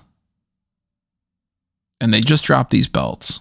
Solo as in by himself, not Sikoa. Wonder if they're going to split them. I'd say for the sake of Bowens' career, he probably should want to be separated from them now. I think that Max Caster's worth is more trouble than he's worth, and being associated with him drags Bowens down. And Billy Gunn, for as it's a great shape that he's still in and the fun that he can have, I think he shouldn't be presented as a serious wrestling threat nowadays. So I think that Bowens is the one who has the highest ceiling out of the act and should be the one that steps forward on his own. Well, you typically do a form of the splits when you scissor, but yeah, I think everybody's kind of just calling for Bowens to be Solo. Caster's just a weird guy. And I mean that just generally he's constantly trying to fuck with people on the internet, and it's just more and more you get in the vibe of oh no, he's not going to be able to reach his potential because he's going to stand in his own way. And if Bowens can do great things outside of that, fantastic. If Caster gets his shit together and everything's cool there, fantastic. I like the Acclaimed. I don't necessarily want to see them around belts for a while, but I do like the Acclaimed, and I hope that whatever happens next, it fits them and they continue to do fun work. We talked about Jericho a little bit, and we talked about a movie a little bit earlier, but let's talk about a Chris Jericho movie. He is going to be in a film called Dark Match. And the way that this movie sounds, it sounds like the type of thing that would be worth doing some kind of a fan ounce table setup and stuff, because it sounds pretty ridiculous. It's a horror film, and trying to find the actual synopsis that I had came across before, because I came across 2 or 3 other very simple write-ups, but I think it was Variety. Let me see if that's on there. Yeah. Okay. So this is a small-time wrestling company accepts a well-paying gig in a backwoods town only to learn that the community is run by a mysterious cult leader with devious plans for their match. Wait, what is Jericho playing here? I assume he's playing the lead. He's listed on IMDb as like, just wait, actually, is this not the right one? Okay, no, he's listed as Prophet. So he might be like the cult leader. I'll just say right now that sounds like fun, and we will likely be watching it over on fanboysanonymous.com. I mean, it's no interest to me. Like, it's not even morbid curiosity. No, not even that. Like, I don't even. Like, it's just going to be an indie wrestling movie, which typically suck. So, especially when it comes to action, horror, indie, B-level. Yeah, it's what I think it's probably the third movie I can't name what it was, but the third one I'm least aware of some kind of wrestling horror zombie related movie that's out there. It's pro wrestlers versus zombies. Yeah, so. So it doesn't feel like a pretty either original concept or one that's like particularly exciting. So yeah, I'm sure Jericho will have some sort of funny quips in it occasionally, but other than that, it's got no use for me. I don't recognize anybody from this except for Stephen Ogg, who is mostly known for being like just a character actor in different things. He's one of the people that did the stuff for the last Grand Theft Auto game, for instance. He was Trevor, I think his character's name was. Everybody else I don't recognize. Michael Eklund. I wonder if he's related to Robert Eklund. Jonathan Cherry, Sarah Canning, Aisha Issa. Like, yeah, I don't recognize any of these names. So might be worth an awful movie watch in the future.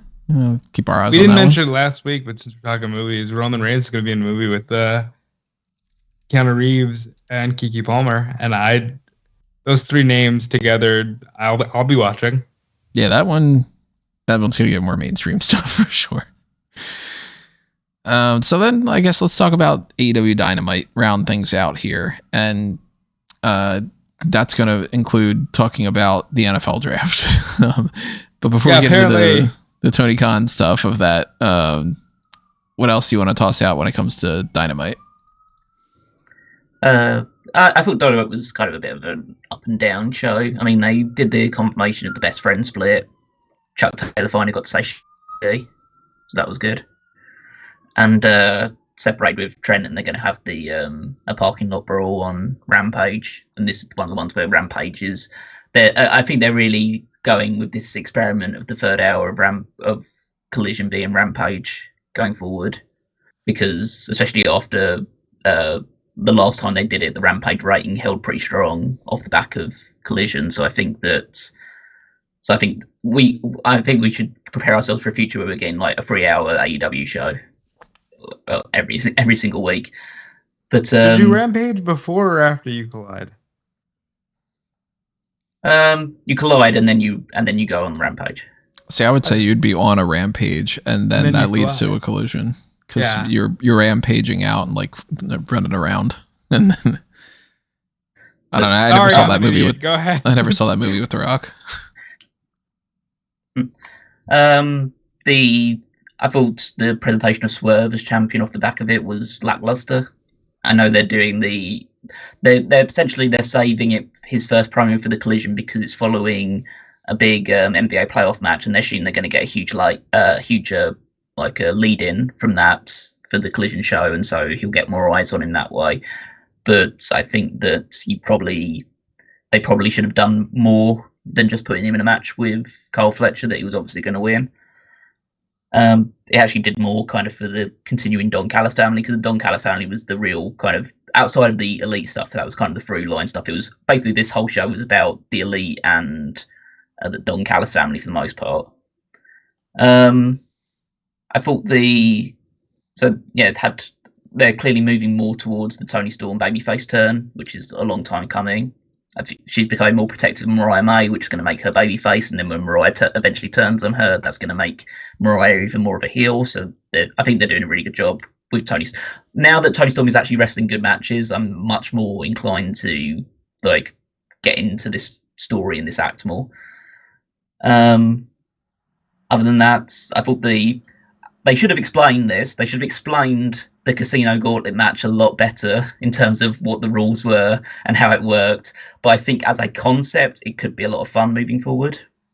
So I hope they do more of it, but that they explain it and they put a timer in terms of telling us when new wrestlers are coming in. And they explain that the rules are it's the first pinfall to the finish rather than, have Jay White and Dante Martin start and then have Jay White immediately throw Dante Martin over the top rope like a casino battle royal, and then people just assuming that Dante's eliminated and gets back in the ring. So, like a lot of things with AEW, they need to do a better job of explaining what the hell's going on and what's happened from one show to the next. But as a match itself, it was a lot of fun.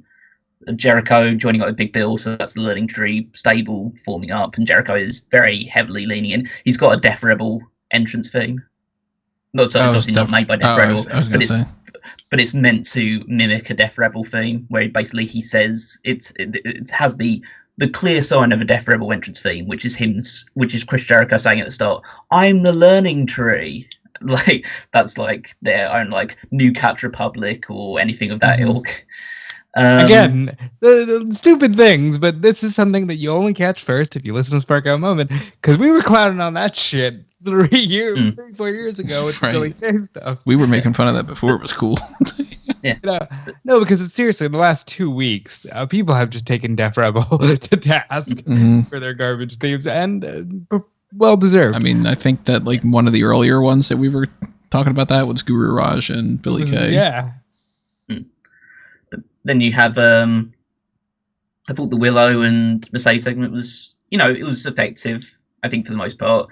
It's a clear sign that Mercedes is turning heel and Chris Statlander is going to be turning on Willow off the back of this as well. And maybe they'll align with each other, or maybe it's just a separate thing where Chris is just there to punish Willow, and then Mercedes goes in her own direction for it, but we'll see how that goes. But yeah, the main story. Oh, and the New Japan World Title match absolutely sucked. Yeah, poor Hobbs got hurt.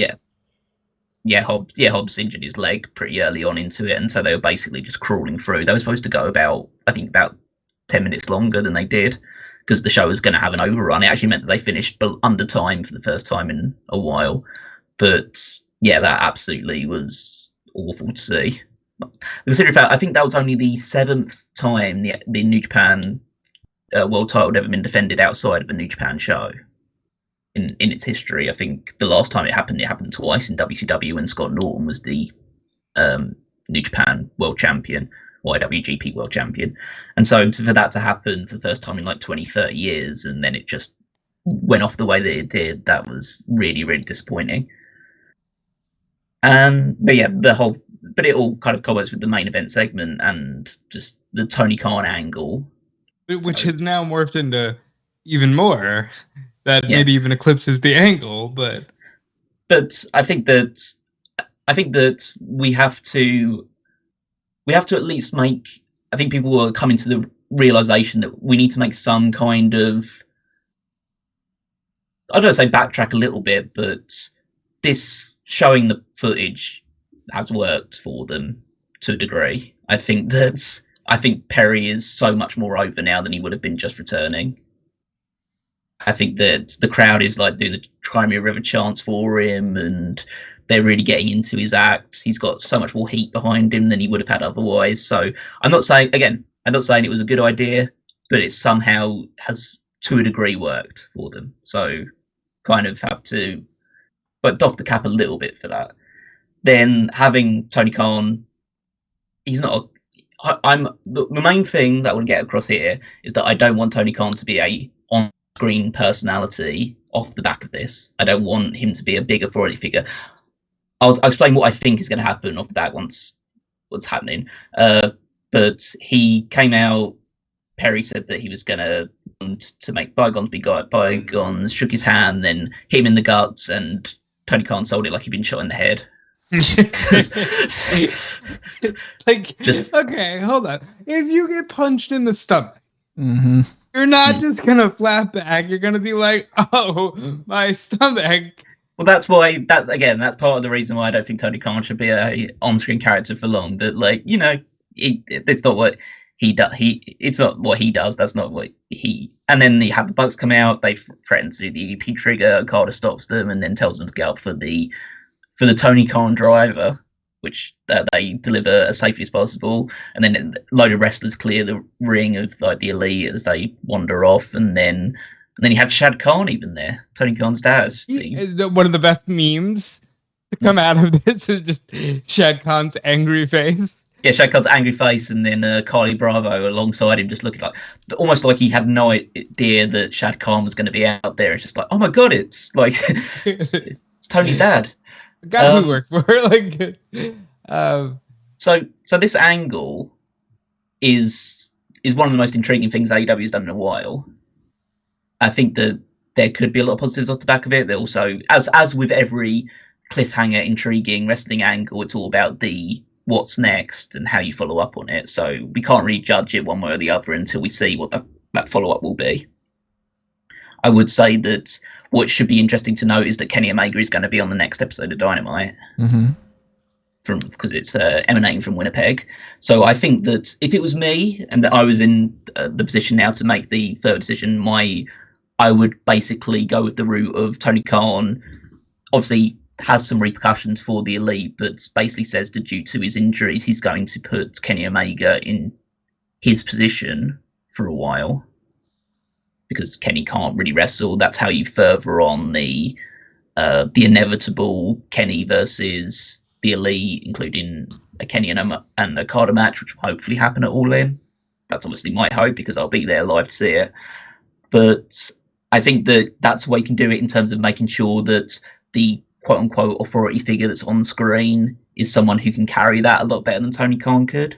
With all the will in the world, Tony Khan is not a charismatic performer.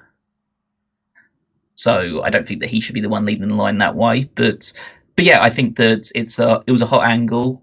I think that, and we'll see if the follow-up is able to build the momentum on it and it makes somewhat logical sense, then we could see something quite interesting coming off the back of this, because it could end up with this whole Elite versus AEW rivalry, or kind of internal feud, internal strife, very similar to maybe an NWO thing.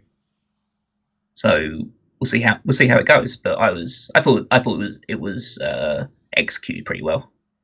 Well, the immediate follow-up is the NFL draft. NFL. Yeah. Well, the immediate thing is that Tony Khan is he may not be the most charismatic worker or performer, but he is a worker in terms of. He shows up to the NFL draft with a neck brace on, and people have, of course, pointed out, why is he moving his head around as much as he is? But he's also said, quote, "We're like the Pepsi of pro wrestling. We're up against a really evil juggernaut. WWE is our competitor. That's who we're facing. WWE is like the Harvey Weinstein of pro wrestling." And those hosts said anyway about the neck brace, because they said, "What did you just say?"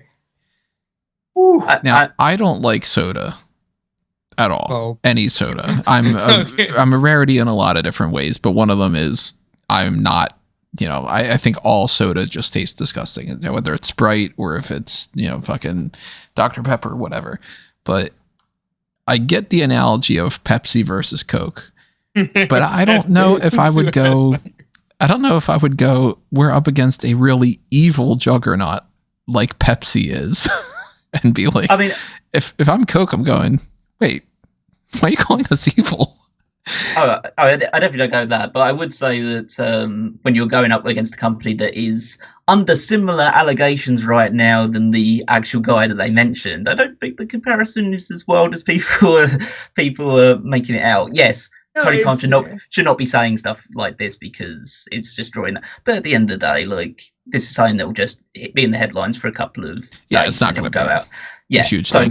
But it is kind of like, man, you're like this elite angle's fun, but man, Tony Khan's ruining a lot of this in some ways.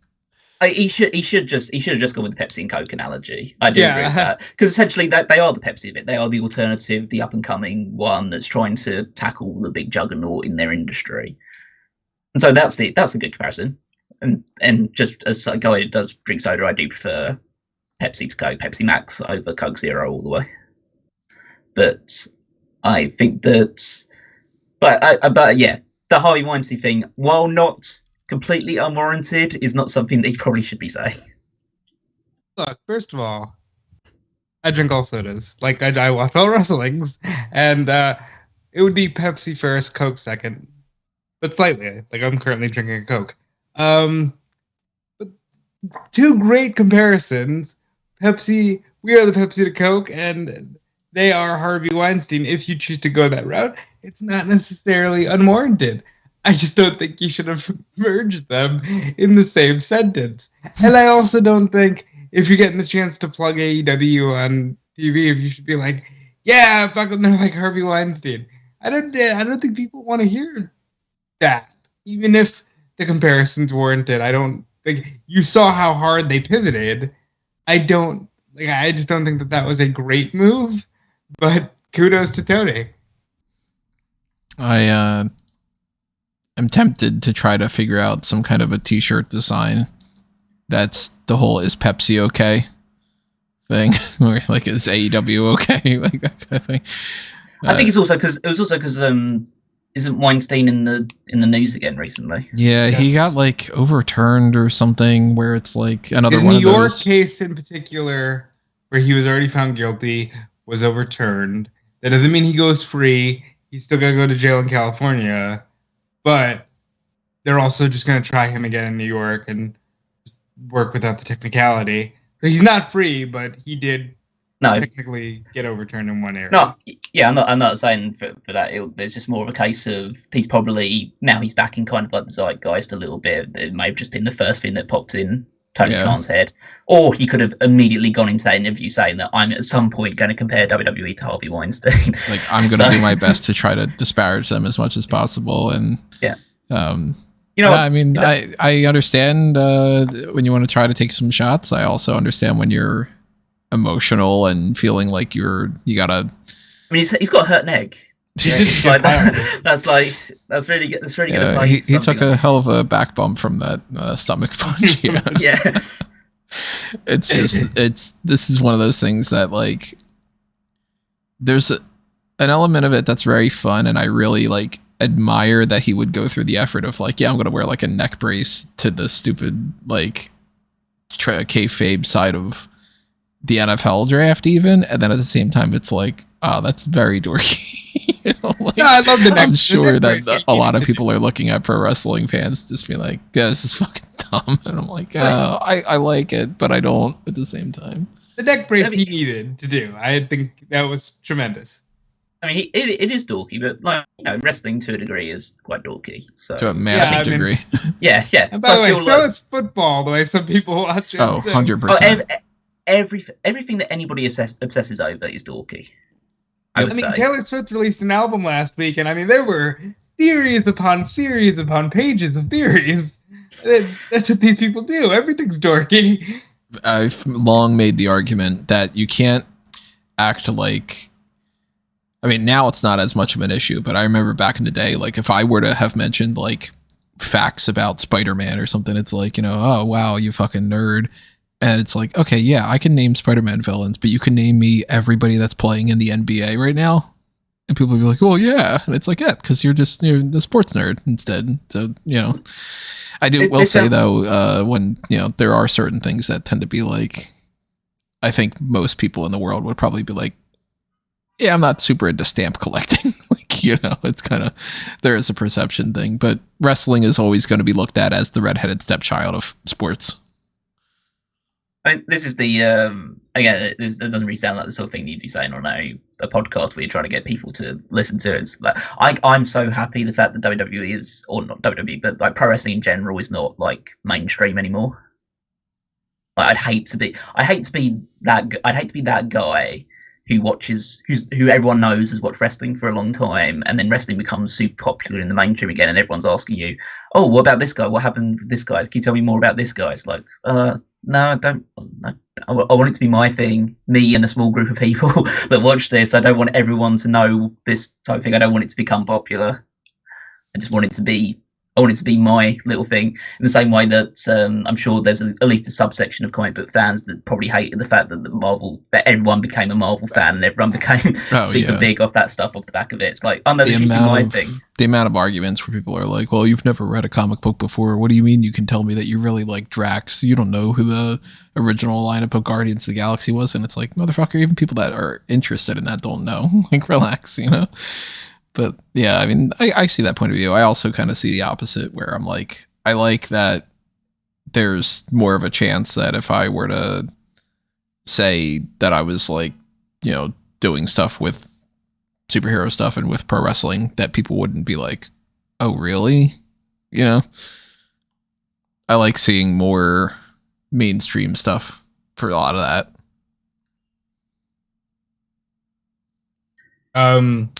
No, but I think as far as the angle itself, so my thought process coming out of it was, damn, I hate how excited I am to the follow-up on this.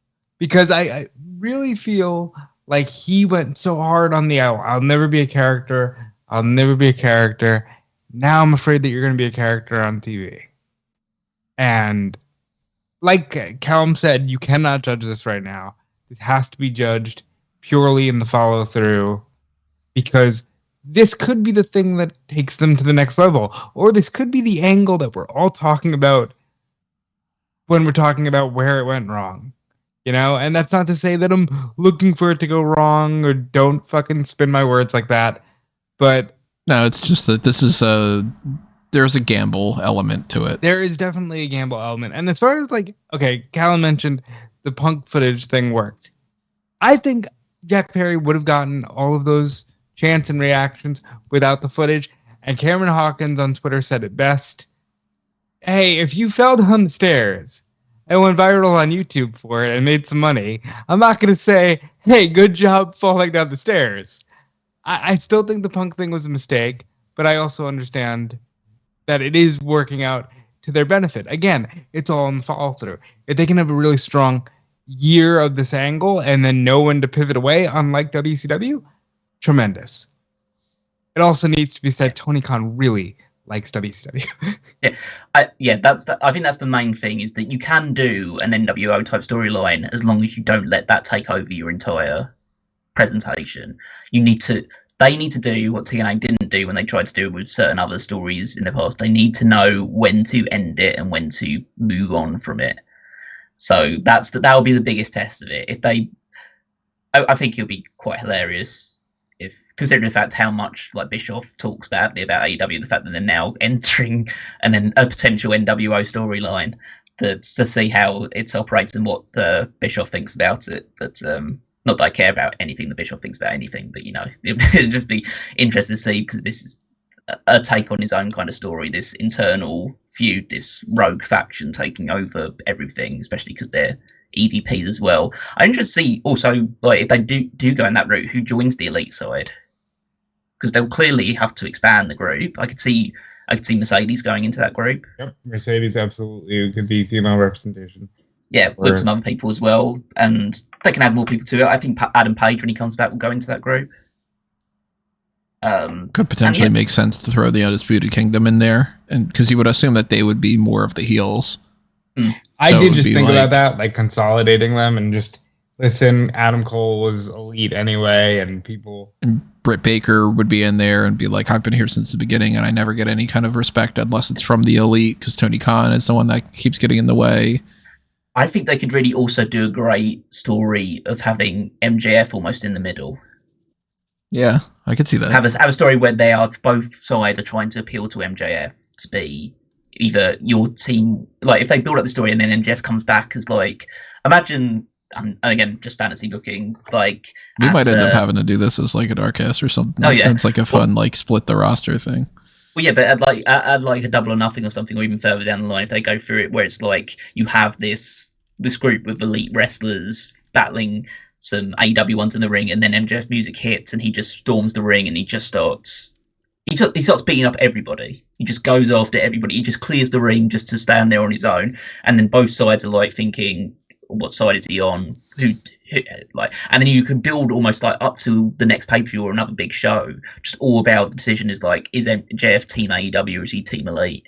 And both sides constantly trying to appeal to him because they think that and that's a great way of making MJF the big star that he is again, and just rise him up the ranks while also maintaining things on both sides, while you're also doing things like, I think that as long as it's not all just focused around the Elite versus AEW, there's still other stuff going on in the background where there are still AEW guys facing AEW guys, like, in the meantime.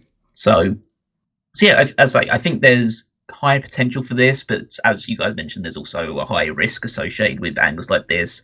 I know, because it's not their fault because they've not done anything like this in their 5 years of their existence, but because of the long-standing history of WWE in particular doing these GM storylines or owner storylines, it's that there is a burnout associated with these already that they have to overcome. So let's see if they can do it.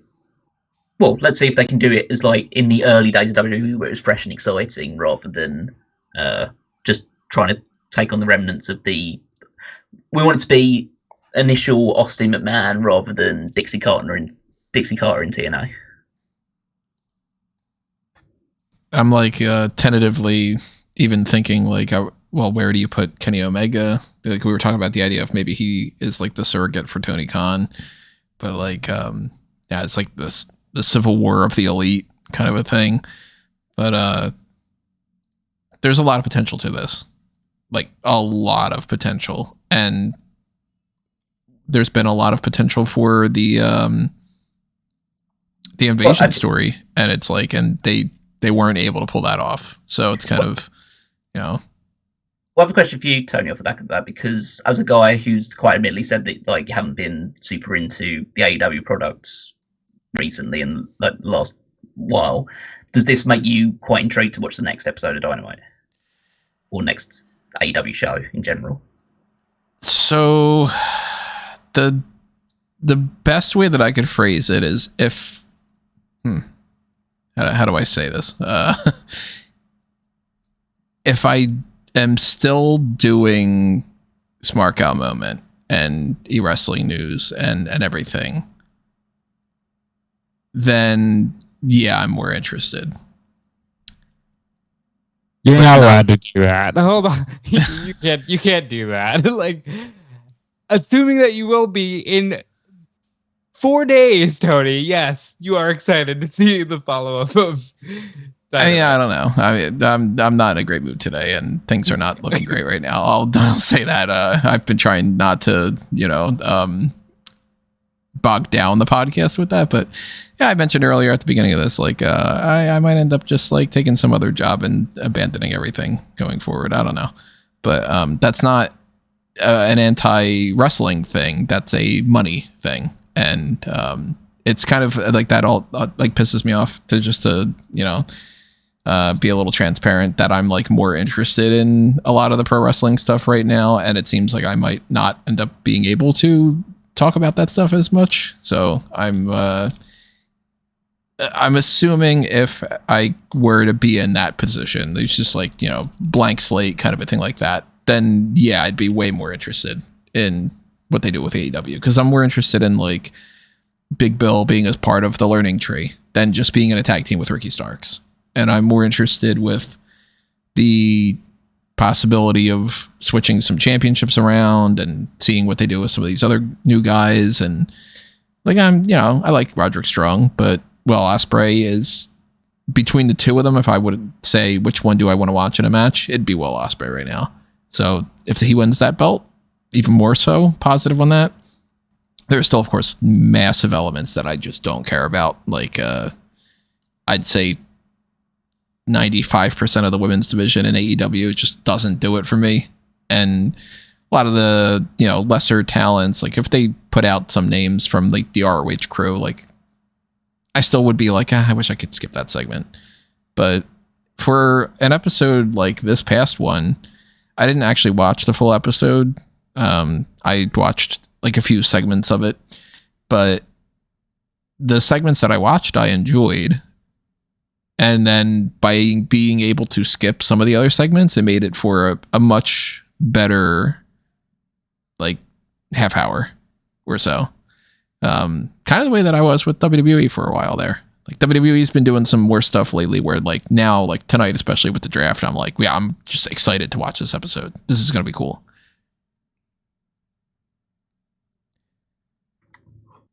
But if you don't like hearing me talk about the possibility of Smark at Moment going away, remember, everybody, Marketplace, Patreon, and all. Keep me motivated. Keeping the lights on.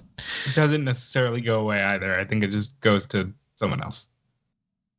Well, I have you down in like a will kind of thing as like one of the beneficiaries or something. That's not to say I'd kill Tony, but I mean, guys, I get the website. If I keep making the Lex Luger pun joke, somebody's gonna kill me at some point. So that is true. Yeah. Next time that something goes solo and I go Sokoa, then I'm just gonna hear a gunshot. Anything else AW related? I think actually that's all the hot tags that I have written down. Let's talk about Tony Storm during the media call on Sunday said that Nikki Garcia couldn't hold a pussy-scented candle to her. And this has gotten some people thinking, I'd like to see Nikki Bella in AEW and did not expect that's what you were attempt to hold said pussy-scented candle. The reason that's coming up right now is because I see that Nikki actually commented on some Instagram post saying, a pussy-scented candle, huh? And I'm like, okay. By the way, that's just a wonderful phrase. I thought you were going to go with, that's got people asking, I'd like to smell. No. And then it's like, well, I mean, to each their own and to each their own scent. So I haven't got anything that's like specifically AEW related. I think we've covered what we needed to, but I'd say that's tangential in terms of New Japan and Stardom. New Japan's bought Bushiroad Fight outright. That's right, that did happen, yeah. So that means that Bushiroad Fight will be renamed Stardom and is going to be fully owned by New Japan Pro Wrestling. So I don't know, again, I don't know enough about the way companies operate to know how this is going to change things, but it essentially means, from just a very top line perspective from what I can gather, is that Stardom is now owned by New Japan rather than them both being part of a kind of Bushiroad collective. So I assume that probably means there's going to be more crossover between the two sides of things, that we're going to see potentially more Stardom talent appearing on New Japan shows. Probably not so much New Japan talent appearing on Stardom shows because they are very much a very strictly women's wrestling promotion. But it also lends more credence to the idea of, okay, now that AEW has a working relationship with New Japan and New Japan now owns Stardom, that means that they have a working relationship with Stardom, and we're seeing that with things like Mina Shirakawa and Azumi appearing on TV on occasions. So yeah, I think that at least for the sake of their appearances in AEW moving forward, this is a good thing. Do you guys think Tony Khan just buys some sort of interest, if not outright buys New Japan? Or I still think so, yeah. I think there's definitely a potential of doing that. I mean, his family's got so much money that they could absolutely do that. But, I want to see at least some distinction between the two of them. I mean, I'll go with the idea of I'd be happy for Tony Khan to pump his money into New Japan as long as he lets someone else book it. Yeah, I agree. And is pretty much hands off. Like, still has some say, because apparently, like, Meltzer is reporting that essentially now, because Jon Moxley's holding the IWGP title, the kind of booking of that title is now being handled between Tony Khan, Rocky Romero, and Gedo. They're all kind of chipping in ideas around it. So. Well, that's not even a Meltzer thing. Tony flat out said that. Oh, okay. I didn't know if that. I saw it in the on the Observer website, so that's why I came to it. But yeah, so essentially they're all in collaboration over the New Japan's world title. So yeah, his interests in the promotion at least are growing, as far as we can tell. Well, Rocky is a legit VP in both companies. So he's the general bridge between the two promotions. And look, I think it can be fun. But at the end of the day, monopolies are bad. And I don't want to see a big entity like the top wrestling promotion in all of Japan get swallowed up by this, because in my opinion, that would be very little difference from WWE taking the legacy of All Japan or Noah and turning it into NXT Japan. That's kind of how I would approach it. I mean, I have my whole urge to merge, but that doesn't apply to a lot of things. Yeah, but you urge to merge like things that, you know, aren't high on the order of importance. Mostly, yeah, like getting rid of, say, like, MLW and TNA and NWA should all form one company. Like, yeah, that kind of thing. When it comes to New Japan, that's the promotion in Japan. Like, you got to treat it a little bit differently. Then again, at the same time, merging stuff together is kind of fun. So, you know, yeah. I don't know if there's any truth to this, but there was the thing that Wrestling Observer had said that TNA had 500 pay-per-view buys. It's got to be a typo, right? No. No, that's about right. No. Because I watched it, but I watched it through YouTube. So. Oh, that doesn't count. Like, I thought that was across the board. It might count. That's a fair point. I would say that you're probably, like, let's put it this way, it's probably close to that number than it would be 5,000. Nobody. That's not good. Nobody. People don't buy TNA shows.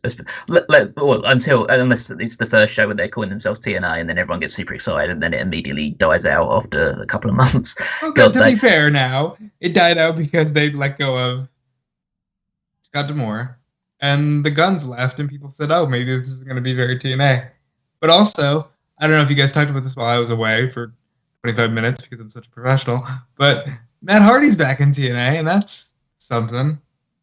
We have mentioned that. So we kind of tentatively mentioned that on the fantasy draft thing about the fact that he's. Oh, that's right. Yes. He showed up, but that he was going to be there. But you know, that's exciting. He's doing the broken thing again for the umpteenth time in the promotion that slowly has immediately lost all of its the goodwill surrounding it. So as long as it keeps him off of both WWE and AEW TV, I think we can all be happy about that. That's fair. Alrighty, well, I think that kind of does us in for the hot tags for this week. Keep in mind, of course, we always want to know what you have to say, so drop your thoughts in the comments below. Keep the discussion going. Tune in to everything that's happening tonight when it comes to Smark Out Moment and the draft and SmackDown stuff and whatever. We will, of course, address that when we get around to it the next time, because we're going to have the second half of that with Monday Night Raw. Next week, current game plan is to do Backlash predictions. So that's pretty straightforward. We only have 2 matches currently announced for that, but I'm assuming that they're going to get around to announcing some more and confirming some of that. I don't know, maybe not even tonight. Maybe they're just going to bum rush it all on I don't know, bum rush, it's not the right word, for Monday or so, but it's going to be kind of difficult to cram that all in there, but they're going to do something because it's at least got to have more than 2 matches. So we'll talk about that when we get around to that. And keep in mind, of course, everything else we've said before. Discord is a great place for you to just keep the discussion going or start new discussions on anything, on any of those channels. Check out all this marketplace stuff. Go back and check out the fantasy league side of everything. Go back and check out the WWE draft thing that I had already done of what I thought should happen. Let's see if I'm right or wrong about any of that stuff. And keep in mind, fanboysanonymous.com and everything else you can find on the link tree. Go to amangotree.com. You'll see links to all sorts of different things there. So like those things and follow or subscribe or whatever it is for any of those platforms. I'm at Tony Mango on most of them. And Smark Moment, Fanboys Anonymous, and all that, of course. Make sure that you're following Rob and Callum, too. Yeah, you can check me out at Dude Felice on all the platforms. Check out Fightful, of course, because there's going to be a lot of draft news, a lot of scoops. Like, John was the first to report that Jimmy Uso's hurt, which is why he's ineligible to be drafted. Dominic Mysterio's hurt. We're going to have more on that, I'm sure. There's just going to be Corey Brennan's always running the NXT scoops. Fightful Select is honestly the best $5 in the industry, but you should consider kicking a couple bucks to Smark Out Moment as well. You should also be checking out the big announcement. Yeah, dudepolice.com. That's actually a website that directs to something now because it's up and it's running, and I still have to get in there and check out a few things. I have to add Smark Out Moment to the work side of it. I have to clean up a few things like that, but dudepolice.com is actually up and running in April 2024. It happened right after Tony Khan got punched in the stomach, actually. So, very exciting news there. So that only means that my personal content is just going to grow and grow and grow from this, and I'm excited to take you all on this journey with me. But you should also check out what Callum has going on. Yep, you can find me on Twitter at Wigmeister14. You can check out the power rankings over on smartcamo.com, which is my weekly rankings of the WWE superstars based on their previous week performances. And then you'll also be able to find, as of this weekend, the rules and groundwork and the teams for the Fantasy League, which we drafted a couple of days ago. So check that out. And and by the time Backlash rolls around, we'll see who'll be picking up points in those teams, all the way up to WrestleMania. So check all that stuff out there. Okie dokie, everybody. You know the score. Hit that like button. Thanks for listening, and we will see you when we see you. Adios for now, though. This has been another Smark Out Moment, and we're being counted out.